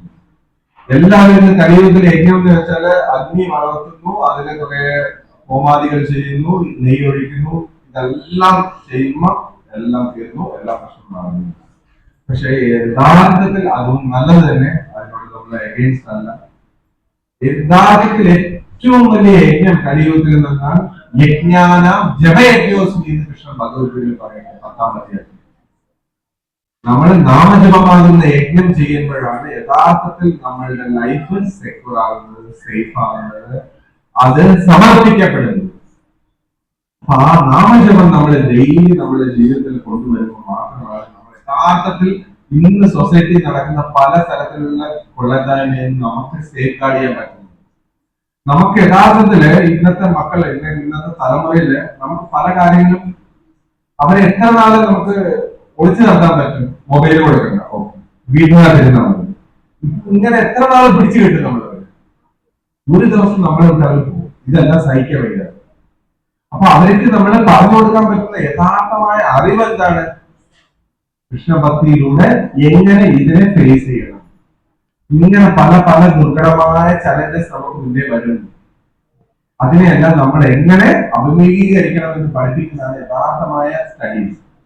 അല്ലാതെ അവരെ വീട്ടിനകത്തിട്ട് മൊബൈൽ വാങ്ങിച്ചു വെച്ചിട്ടും ഇതൊന്നുമില്ല. അപ്പോഴെല്ലാം അവരുടെ ഈ മനസ്സിന്റെയും ടെമ്പർ ചെയ്തുകൊണ്ടിരിക്കും, ഇങ്ങനെ പൊട്ടി പൊട്ടിയിരിക്കും. ലാഭ പൊട്ടുമ്പോൾ ലാഭം ഇങ്ങനെ ഈ പറഞ്ഞ അതിനകത്ത് ഇങ്ങനെ തിളച്ചൊരുങ്ങുന്നു എന്നാ പറയുന്നത്. അപ്പൊ ആരുടെയും മനസ്സിനെ നമുക്ക് ഇത് പിടിച്ചു വെക്കാൻ പറ്റും, പക്ഷെ അവരെ നമുക്ക് കറക്റ്റ് ഗൈഡ് ചെയ്യാൻ പറ്റും. ആ ഗൈഡൻസിലൂടെ അവരെ നമുക്ക് വഴി നടത്താം. ആ ഗൈഡൻസ് നമുക്ക് വേണമെങ്കിൽ എന്ത് ചെയ്യണം? നമ്മുടെ ലൈഫ് ഡിവൈനിറ്റിയിൽ വരണം. ഭഗവാനുമായിട്ട് നമ്മുടെ ലൈഫ് പോകുമ്പോൾ മാത്രമേ നമ്മൾ യഥാർത്ഥമായ അറിവുള്ളൂ. കൃഷ്ണൻ ഗീതയില് 2-ാം അധ്യായത്തിൽ പറയും, ശ്ലോകം ഭയങ്കര പേരുള്ള ശ്ലോകം.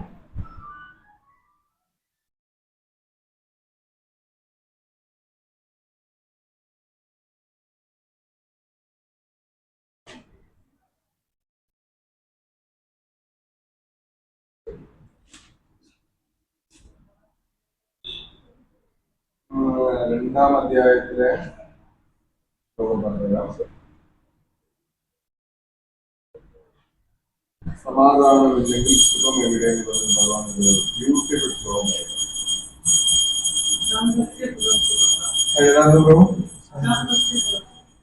ആ പ്രശാന്തസ്യ സുഖം, ആ ശ്ലോകം എങ്ങനെയാണ് എടുത്തിരിക്കുന്നത്?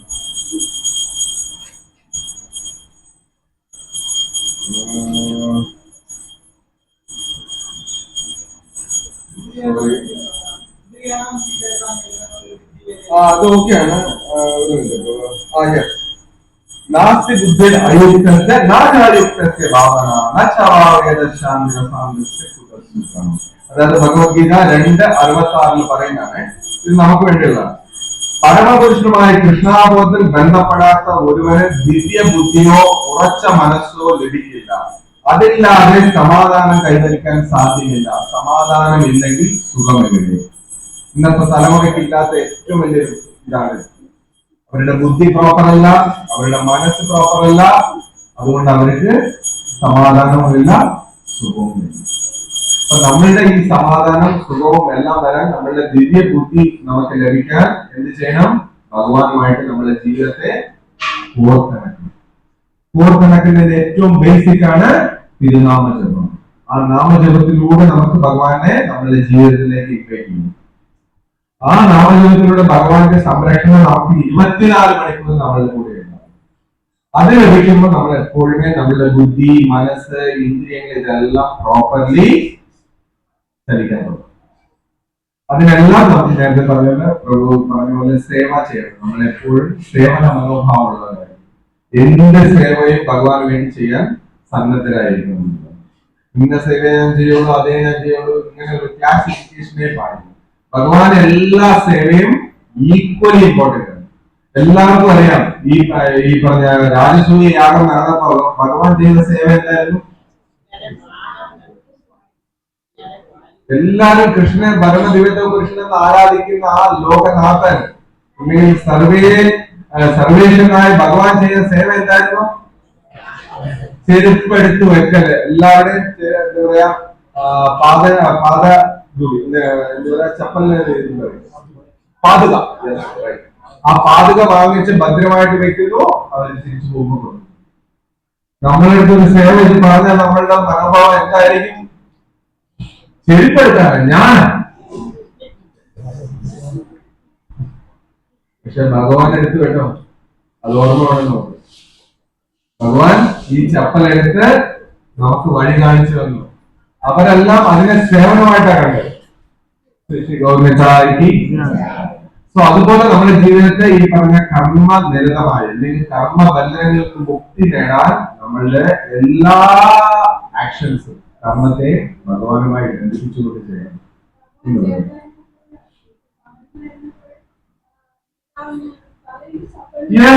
ബാലനായിരിക്കുമ്പോൾ പിതാവിന്റെ പാതിൽ തലയിൽ വെച്ചിട്ട് നടക്കുകയാണ്. സോ അങ്ങനെ നമ്മളെ കൺക്ലൂഷൻ ഓഫ് ദ ശ്ലോക വരുന്നു. ഇന്നത്തെ ശ്ലോകത്തിൽ നിന്നുള്ള മെയിൻ തത്വം എന്ന് പറയുന്നത് നമ്മളുടെ സേവനം ചെയ്യണം. അതുപോലെ നമ്മളുടെ ഈ കർമ്മത്തിനെ എല്ലാം ഭഗവാനുമായിട്ട് സമർപ്പിച്ച് ചെയ്യണം എന്നുള്ളതാണ് ഇന്നത്തെ പോയിന്റ്.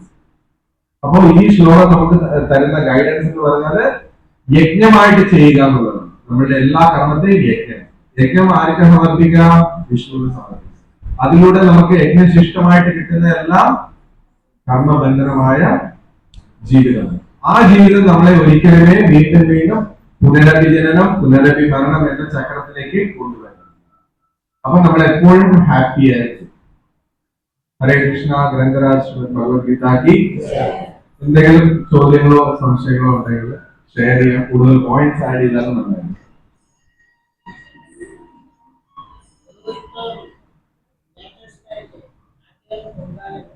പൊങ്കാല നടന്നു. ആ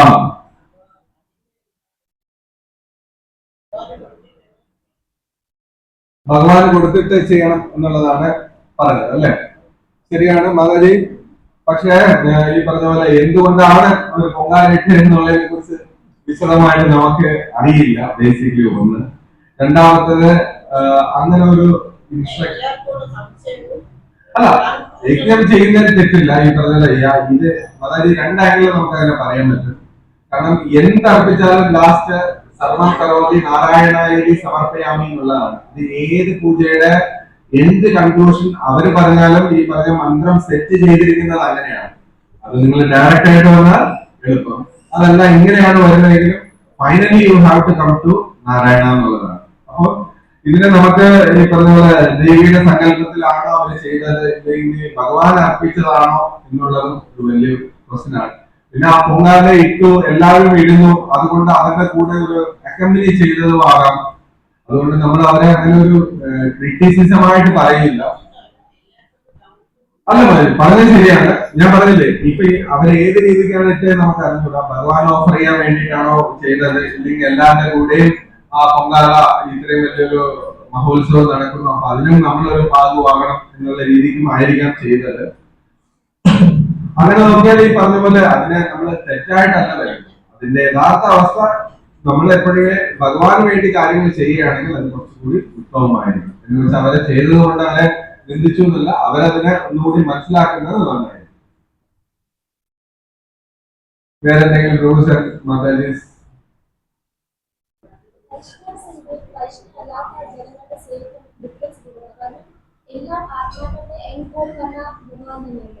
ഭഗവാൻ തന്നെയാണ്.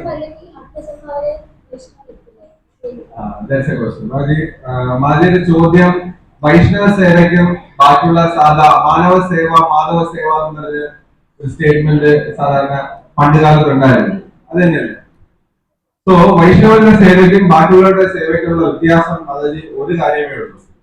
വൈഷ്ണവൻ എന്ത് കാര്യങ്ങൾ ചെയ്യുന്നെങ്കിലും അത് ഭഗവാന്റെ ഇൻസ്ട്രക്ഷൻസിന്റെ ബേസിലായിരുന്നു.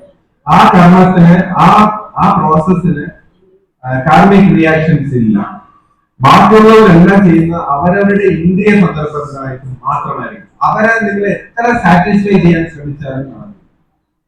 ഇപ്പൊ നമ്മൾ സാധാരണ ഒരാൾക്ക് ഒരു നേരം നമുക്ക് ഫുഡ് കൊടുക്കും, വന്നു, ഓക്കെ, നോ പ്രോബ്ലം, കഴിച്ചിട്ട് പോകും, സന്തോഷമായിട്ട് പോകും. അപ്പൊ അദ്ദേഹം വീണ്ടും കഴിച്ചിട്ട് വീണ്ടും വൈകിട്ടാകുമ്പോൾ വീണ്ടും വീണ്ടും വരും. വൈകിട്ട് നമ്മൾ കൊടുക്കും, നെക്സ്റ്റ് ഡേ മോർണിംഗും വരും. അടുത്ത ദിവസം ഉച്ചയാകുമ്പോൾ പിന്നെ നമുക്കതൊരു ടഫസ്റ്റ് സിറ്റുവേഷൻ. കാരണം ഇതൊരു അദ്ദേഹം ഇതിനെ ഒരു ഗ്രാൻഡായിട്ട് എടുക്കും, സൗകര്യമായിട്ട് എടുക്കാൻ പറ്റും. പക്ഷെ അതിനു പകരം ഈ വൈഷ്ണവ സേവ അല്ലെങ്കിൽ വൈഷ്ണവർ ചെയ്യുന്ന സേവ എന്ന് പറഞ്ഞാൽ അവർ ഇതിനെല്ലാം എടുക്കുന്നത് എന്താണ്, ഇതൊന്നും നമ്മളിൽ ഒന്നുമേ സ്വാർത്ഥ താല്പര്യത്തിനാണ് അവരുപയോഗിക്കുന്നത്. പണ്ട് രാജർഷികളായ ഈ പറഞ്ഞ ഇദ്ദേഹത്തിന്റെ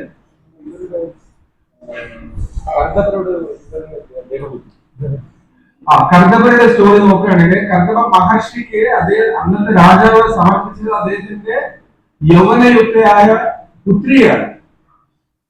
നമ്മൾ നോക്കുമ്പോൾ എന്തിനാണ് ഒരു സന്യാസിക്ക് ഒരു വിവാഹിത ഏറ്റവും മനോഹരമായ അല്ലെങ്കിൽ ഏറ്റവും സൗന്ദര്യവതിയായ പുത്രിയെ ദാനത്തിന് കൊടുത്തത്? അവരത് ചെയ്തത് അവരുടെ സേവനത്തിനായിട്ടല്ല. അദ്ദേഹം ചെയ്ത ഏറ്റവും വലിയ മഹത് സേവയായ ലോക കാര്യങ്ങൾക്ക് വേണ്ടി അസിസ്റ്റ് ചെയ്യാൻ വേണ്ടി. പക്ഷെ നമ്മളുടെ സാധാരണ ആൾക്കാർ ചെയ്യുന്ന സേവ എന്ന് പറഞ്ഞാല് ഒരു സൈഡ് വന്യമൃഗങ്ങൾക്കെതിരെ എന്താ പറയാ ഗോ സംരക്ഷണം എന്ന് പറയും, അപ്പുറ സൈഡ് വൈകിട്ട് പോയി കഴിക്കുന്നത് വേറെ സാധനം കൂടിയാണ്, പറയാൻ പാടില്ല, എന്നാലും വേറെ കാര്യങ്ങളാണ്. പൊറോട്ടയും അത് എവിടെയെന്നാണ് അവരുടെ ചോദ്യം. ഇപ്പുറ സൈഡ് പ്രസംഗം നടക്കുന്നത് ഗോവിനെ രക്ഷിക്കണം, നമ്മളുടെ ഗോമാതയാണ്, അതാണ് ഇതാണ് കഥ പറയും. ഇപ്പുറ സൈഡ് വന്നിട്ട് ചിക്കൻ വേണമെന്ന്, ഫിഷ് വേണമെന്ന്, അതോ ഇതൊക്കെ അതിനൊന്നും ജീവനില്ല. കാരണം അവരുടെ ജ്ഞാനം അപൂർണമാണ്. അവരെ സെർവ് ചെയ്യാം, ഒരു ലെവൽ വരെ സെർവ് ചെയ്ത് അവരെ കൊണ്ടുവരാം. ഈ ഒരു ലെവലിലേക്ക് അവരെ കൊണ്ടുവരാൻ വേണ്ടി അവരെ സെർവ് ചെയ്യും. അതിൽ പോകും. അവരെ പെർമനന്റ് ആയിട്ട് നമ്മൾ സെർവ് ചെയ്യാൻ നിന്നാൽ അവർക്ക് അത് ബെനിഫിറ്റ് ചെയ്യുന്നില്ല. അവർക്ക് യഥാർത്ഥമായ ഒരാളെ നമ്മളെ രക്ഷിക്കാൻ ഉദ്ദേശിച്ചെങ്കിൽ അവർക്ക് പറഞ്ഞു കൊടുക്കേണ്ട ജ്ഞാനമാണ്. അവർക്ക് ഫെസിലിറ്റി കൊടുക്കൊണ്ടിരുന്നാൽ അത്രേ ഉള്ളൂ. നമ്മൾ എന്ത് പോകും അതോടുകൂടി ആ ഫെസിലിറ്റി ചെയ്യും. അതെ, പക്ഷെ അതിന് പകരം അവനെ അത് ഉണ്ടാക്കാനുണ്ട്, അത് നേടാനുള്ള ഒരു അറിവ് പകർന്നു കൊടുക്കുക. അതുകൊണ്ടാണ് പറയുന്നത് ഏറ്റവും വലിയ ദാനം ഏതാണെന്ന് വെച്ചാൽ ജ്ഞാനദാനമാണ്. അന്നദാനം ഗുഡ്, ഒരു പരിധി വരെ, ഒരു നേരം 2 നേരം 10 ദിവസം കൊടുക്കണം. ഈ 10 ദിവസവും ഈ വരുന്ന ധനമെല്ലാം ഡെയിലി അമ്പലത്തിൽ വന്നായിരുന്നോ അവരെ കൊണ്ട് മാനേജ് ചെയ്യാൻ പറ്റില്ല. അത് അവർക്ക് ഒരു ഭയങ്കര ബേർഡനായി മാറും. അതിനു പകരം അവർക്ക് ഈ അന്നം കിട്ടാനുള്ള വിദ്യ പറഞ്ഞു കൊടുത്താൽ എന്തോ ഡെയിലി ഫൈൻഡ് ചെയ്യണം. അപ്പൊ മാനവസേന തെറ്റല്ല, മാനവസേനയിലൂടെ അവരെ വൈഷ്ണവരാക്കാൻ നമ്മൾ ശ്രമിക്കും. അവര് വൈഷ്ണവർ അടുത്ത ജന്മത്തിലാവുന്നുള്ളതിന് എന്താണ് ഓർക്കുന്നത്? It's a big question. കാരണം നമ്മൾ ചെയ്യുന്ന കർമ്മത്തിന്റെ റിസൾട്ട് അനുസരിച്ചായിരിക്കും നമുക്ക്. അതുകൊണ്ടാണ് ഭക്തി സിദ്ധാന്ത മഹാരാജ് എപ്പോഴും പറഞ്ഞിരിക്കുന്നത് ഈ ജന്മത്തിൽ തിരിച്ചു പോകണമെന്നാണ്. ദിസ് ഈസ് ദ ലാസ്റ്റ് എന്ന് പറഞ്ഞു വേണം നമ്മൾ ഭക്തി ചെയ്യാൻ. നമ്മളെപ്പോഴും ഇനി സമയമുണ്ട് എന്ന് പറഞ്ഞ് ഇങ്ങനെ കാത്തിരിക്കണം. സമയം ആർക്ക് വേണ്ടി കാത്തിരിക്കുന്ന സത്യം നമുക്കാണ്. സമയം നമ്മളറിയാതെ ഇപ്പൊ നമ്മളെ മുടിയെല്ലാം നനച്ചു, എന്റെ കാഴ്ചശക്തി ഇപ്പൊ മങ്ങി തുടങ്ങി, ജോയിന്റ്സ് എല്ലാം പെയിൻ വന്നു തുടങ്ങി. അതിനർത്ഥം എന്താണ്? അവരുടെ റിട്ടേൺ ടിക്കറ്റിന്റെ ടൈം ആയി കഴിഞ്ഞു. അതിന്റെ ഇൻഡിക്കേഷൻ വന്നുകൊണ്ടേ ഇരിക്കുകയാണ്. ഒരു ടിക്കറ്റ് തരുന്നു, നോക്കിയിട്ട് അതിന് വേണ്ട ശ്രദ്ധയില്ലായിരിക്കും. അപ്പൊ ഞാൻ ഇപ്പൊ കണ്ണാടിയൊക്കെ വെച്ചു എടുക്കാനായി. ഇനി അടുത്ത ടിക്കറ്റ് വേറെ വിധത്തില്ല. അപ്പൊ ഇപ്പോഴും ഞാൻ യഥാർത്ഥമായിട്ടുള്ള എന്റെ യാത്ര അവിടെ പോകാനുണ്ട്, ഞാൻ പ്രിപ്പയർ ആകണം എന്ന് മനസ്സിലായോ? മനസ്സിലായില്ലെങ്കിൽ എഗെയിൻ ഇൻഡിക്കേഷൻസ് ഇങ്ങനെ തന്നുകൊണ്ടേയിരിക്കും. അവസാനം ഒരു ഇൻഡിക്കേഷൻ തരും, ഇതൊന്നും മനസ്സിലാക്കാൻ. യമസ്യ കരുണാ നാസ്തി എന്നത് ഭഗവാൻ യമസ്യ രൂപത്തിൽ വന്ന് നമ്മളെ തിരിച്ചറിയും. സോ അതിന് നമ്മൾ അവസരം കൊടുക്കരുത്. അതിന് പകരം കൃഷ്ണസ്മരണ ചെയ്യുക, തുളസി നാമം, തിലകം, ഈ പറഞ്ഞ ഇതെല്ലാം ഉണ്ടെങ്കിൽ യമന്റെ ശിഷ്യന്മാർ ആരും ആ ഭാഗത്ത് വരും. അവർക്ക് വരാൻ റൈറ്റ്സ് ഇല്ല. അതാണ് കൃഷ്ണഭക്തിയുടെ ശ്രേയസ്. അവിടെ ഒരാൾക്ക് എൻട്രി ചെയ്യാൻ അവസ്ഥയില്ല. നാമം നിങ്ങൾ അഭിനയിക്കാൻ ഇട്ടാൽ പോലും, ആക്ടിംഗ് ആയിട്ട് ഇട്ടാൽ പോലും ഇതിന്റെ വില നമുക്കറിഞ്ഞൂടാ, പക്ഷെ അവർക്കറിയാം ഏതോ വില. സോ പ്രഭാൻ ആദ്യം പ്രഭാന്റെ തുടക്കകാലത്തെ പത്രങ്ങൾ നിങ്ങൾ ആക്ടിംഗിൽ ചെയ്യുന്നതാണ് ആദ്യം. നിങ്ങൾ ആക്ട് ചെയ്താൽ മതി. കുറച്ച് കഴിയുമ്പോൾ ആക്ട് ചെയ്യുമ്പോൾ അവനത് റൊട്ടീനാവും. ഹരേ കൃഷ്ണ. ഇത് ഓക്കെ. എന്തെങ്കിലും ഇല്ലെങ്കിൽ വി ക്യാൻ ക്ലോസ്. സോ ഈ പറഞ്ഞതിൽ എന്തെങ്കിലും മനസ്സിലായിട്ടുണ്ടെങ്കിൽ അത് കൃഷ്ണ കൃപയാൽ ഗുരുവിന്റെ ഭക്തന്മാരുടെ കാരുണ്യം. ഇല്ലെങ്കിൽ മനസ്സിലായില്ലെങ്കിൽ പ്യുവർലി എന്റെ തെറ്റാണ്. അപ്പുറം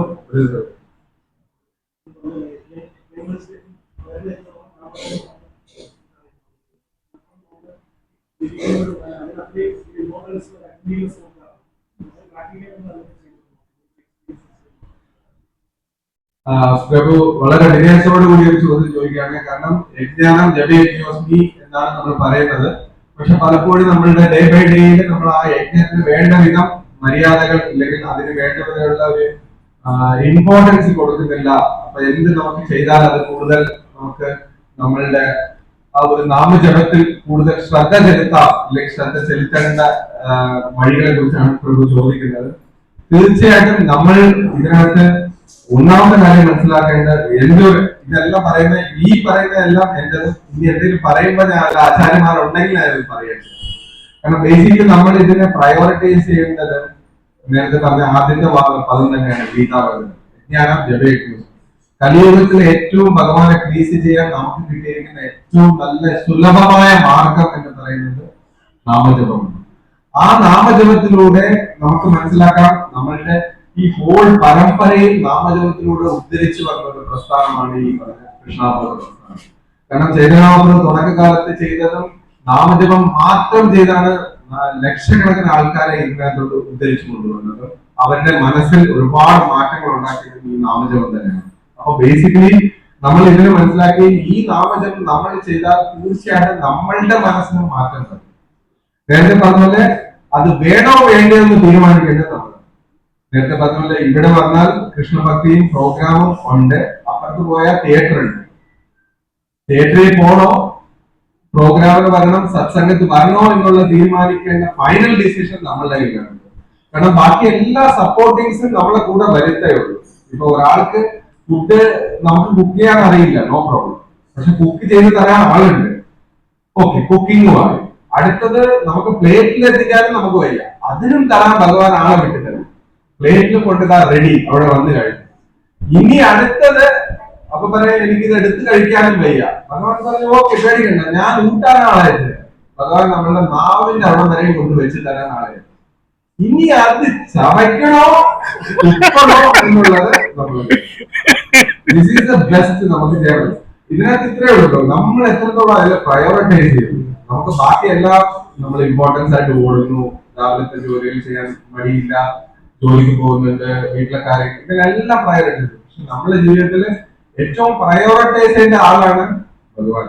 ആ ഭഗവാനെ നമ്മൾ പ്രയോറിറ്റൈസ് ചെയ്യാൻ നേരത്തെ പറഞ്ഞ ബാക്കി എല്ലാം അദ്ദേഹം ഓടിക്കും. അതിന് മറ്റൊരു ഇദ്ദേഹത്തിന്റെ ഒരു സ്റ്റോറി പറയും, നർസിംഗ് മേത്തയുടെ സ്റ്റോറി പ്രഭു കേട്ടിട്ടുള്ളത്. അദ്ദേഹം യജ്ഞം ചെയ്തിലേക്ക് നെയ് വാങ്ങിക്കാൻ പറഞ്ഞു വിടുമ്പോൾ എന്താവുന്ന സ്റ്റോറി പ്രഭു അറിയാം. അദ്ദേഹം ഈ സംഭവം കഴിഞ്ഞ് ശ്രാദ്ധവും കഴിഞ്ഞ് ബ്രാഹ്മണാസ് ഊട്ടും കഴിഞ്ഞ് വീട്ടിൽ പോയിട്ട് അദ്ദേഹം എത്തിയിട്ടില്ല വീട്ടിൽ. യഥാർത്ഥമായ നർസിംഗ് മേധ വന്നിട്ടില്ല. ആ സമയത്തെല്ലാം ഭഗവാൻ തന്നെ നർസിംഗ് മേധയായിട്ട് വരികയും ഈ പറഞ്ഞ യജ്ഞത്തിന് വേണ്ട അല്ലെങ്കിൽ ആ ബ്രാഹ്മണ ഊട്ടും ഈ പറഞ്ഞ അവർക്ക് വേണ്ട ദാനധർമാദികൾ എല്ലാം പേഴ്സണലി ഡൺ ബൈ കൃഷ്ണ. അപ്പുറത്ത് യഥാർത്ഥ നർസിംഗ് മേധ അവിടെ ഇരുന്ന് എപ്പോഴും കീർത്തനം രചിച്ചുകൊണ്ടിരിക്കണേ ഉള്ളൂ. കീർത്തനെല്ലാം കഴിഞ്ഞ് ഓർക്കുമ്പോഴാണ് ആലോചിക്കുന്നത്, ഞാൻ വന്നത് നെയ്യ് വാങ്ങിക്കാനാണ്, വീട്ടിൽ പോകണം, നെയ്യ് കിട്ടിയിട്ടില്ല, ഇതെങ്ങനെ ഞാൻ തിരിച്ചു പോകും എന്ന് അതൊക്കെ മന്ദം തിരിച്ച് വീട്ടിൽ വരുമ്പോഴാണ് ഇവിടെ സദ്യയും കഴിഞ്ഞ ആൾക്കാർ പോയി എല്ലാവരും നർസിംഗ് മേധയുടെ വീട്ടിലെ സദ്യ ഏറ്റവും ഗംഭീരമായിരുന്നു എന്ന് പറഞ്ഞ ആ സ്റ്റോറി പറഞ്ഞു. നമ്മളെ പ്രയോറിറ്റൈസ് ചെയ്യുമ്പോൾ തീർച്ചയായിട്ടും പിന്നെ നാമം രാവിലെ ജപിക്കാൻ തുടങ്ങുക, ഡെയിലി അസോസിയേഷൻ വിത്ത് ചാൻഡിങ് ഗ്രൂപ്പായിട്ട് ചെയ്താലും നമുക്ക് ഒറ്റയ്ക്ക് ചെയ്യുമ്പോഴാണ് ചിലപ്പോ ഉറക്കത്തിന്റെ പ്രശ്നം വരും. നമ്മൾ ഇന്ന് ജപിക്കുന്നു എന്ന് വിചാരിക്കും, ജപിക്കില്ല, മണിക്കൂർ പോകും, കൈമാല അങ്ങനെ ഇരിക്കും, സ്റ്റാച്ചു ആയിട്ട് നമ്മൾ ഇരിക്കും. ഒരു മണിക്കൂർ കഴിഞ്ഞ് നമ്മൾ മാല അതുപോലെ സമയം നോക്കുമ്പോൾ 6 7. അപ്പൊ അസോസിയേഷനിലൂടെയുള്ള ജപം നന്നായിട്ട് നമ്മൾ ഉറങ്ങിയാലും അടുത്ത ഉറങ്ങാൻ പറ്റില്ല എന്നുള്ള ഒരു കോൺഷ്യസ് നമ്മളിങ്ങനെ ബീറ്റ് ചെയ്തുകൊണ്ടേയിരിക്കും. അത് നമ്മളെ ഒരുപാട് ഹെൽപ്പ് ചെയ്യും. പിന്നെ നേരത്തെ പറയുന്ന ചാൻറ്റിങ്ങിൽ ഒരുപാട് ഇൻസ്ട്രക്ഷൻസ് നമ്മൾ ആചാര്യന്മാരെ അതെല്ലാം നമ്മൾ വൺ ബൈ വൺ ആയിട്ട് നമ്മൾ പാലിക്കുന്നു. തീർച്ചയായിട്ടും അതിൽ വീഴ്ച വരും. ഇത് വേണം എന്നുള്ള ആദ്യത്തിൽ നമുക്ക് വേണം. ഇതെനിക്ക് വേണം, ഇത് രുചിക്കണം, ഈ നാമം എനിക്ക് രുചിക്കണം എന്ന ആഗ്രഹം കൊണ്ട് വേണം. അല്ലാതെ ഒന്നും ചെയ്യണം. എത്ര നമ്മൾ ചോദിച്ചാലും ലൈക്ക് കാര്യം എനിക്കിത് കൃഷ്ണഭക്തിയിൽ രുചിക്കണം, ഈ നാമരുചി എനിക്ക് വേണം. നാമ ആഭാസമുണ്ട്, നാമഭാസമുണ്ട്, രണ്ടുപേരും. നാമത്തിന് ഈ പറഞ്ഞ ഒഫൻസസ് മാറ്റിയിട്ടുള്ള നാമമുണ്ട്, ഒഫൻസോട് കൂടി ചെയ്യുന്ന നാമമുണ്ട്. നമ്മൾ പലപ്പോഴും മിസ്സിംഗ് ഒഫൻസ് വിത്ത് നാമാഭാസം വരുമ്പോഴാണ് നമ്മൾ ഒഫൻസ്ലെസ് സ്റ്റാൻഡിങ് വരുന്നത്. അത് വരുമ്പോൾ പിന്നെ നമുക്ക് ഓട്ടോമാറ്റിക്കലി 24/7 നമ്മുടെ മൈൻഡിനകത്ത് ഈ നാമം ഓടിക്കൊണ്ടിരിക്കും. ഹരേ Krishna. Thank you very much for all tolerance. കേട്ടിരുന്നതിന് നന്ദി. ഹരേ കൃഷ്ണ.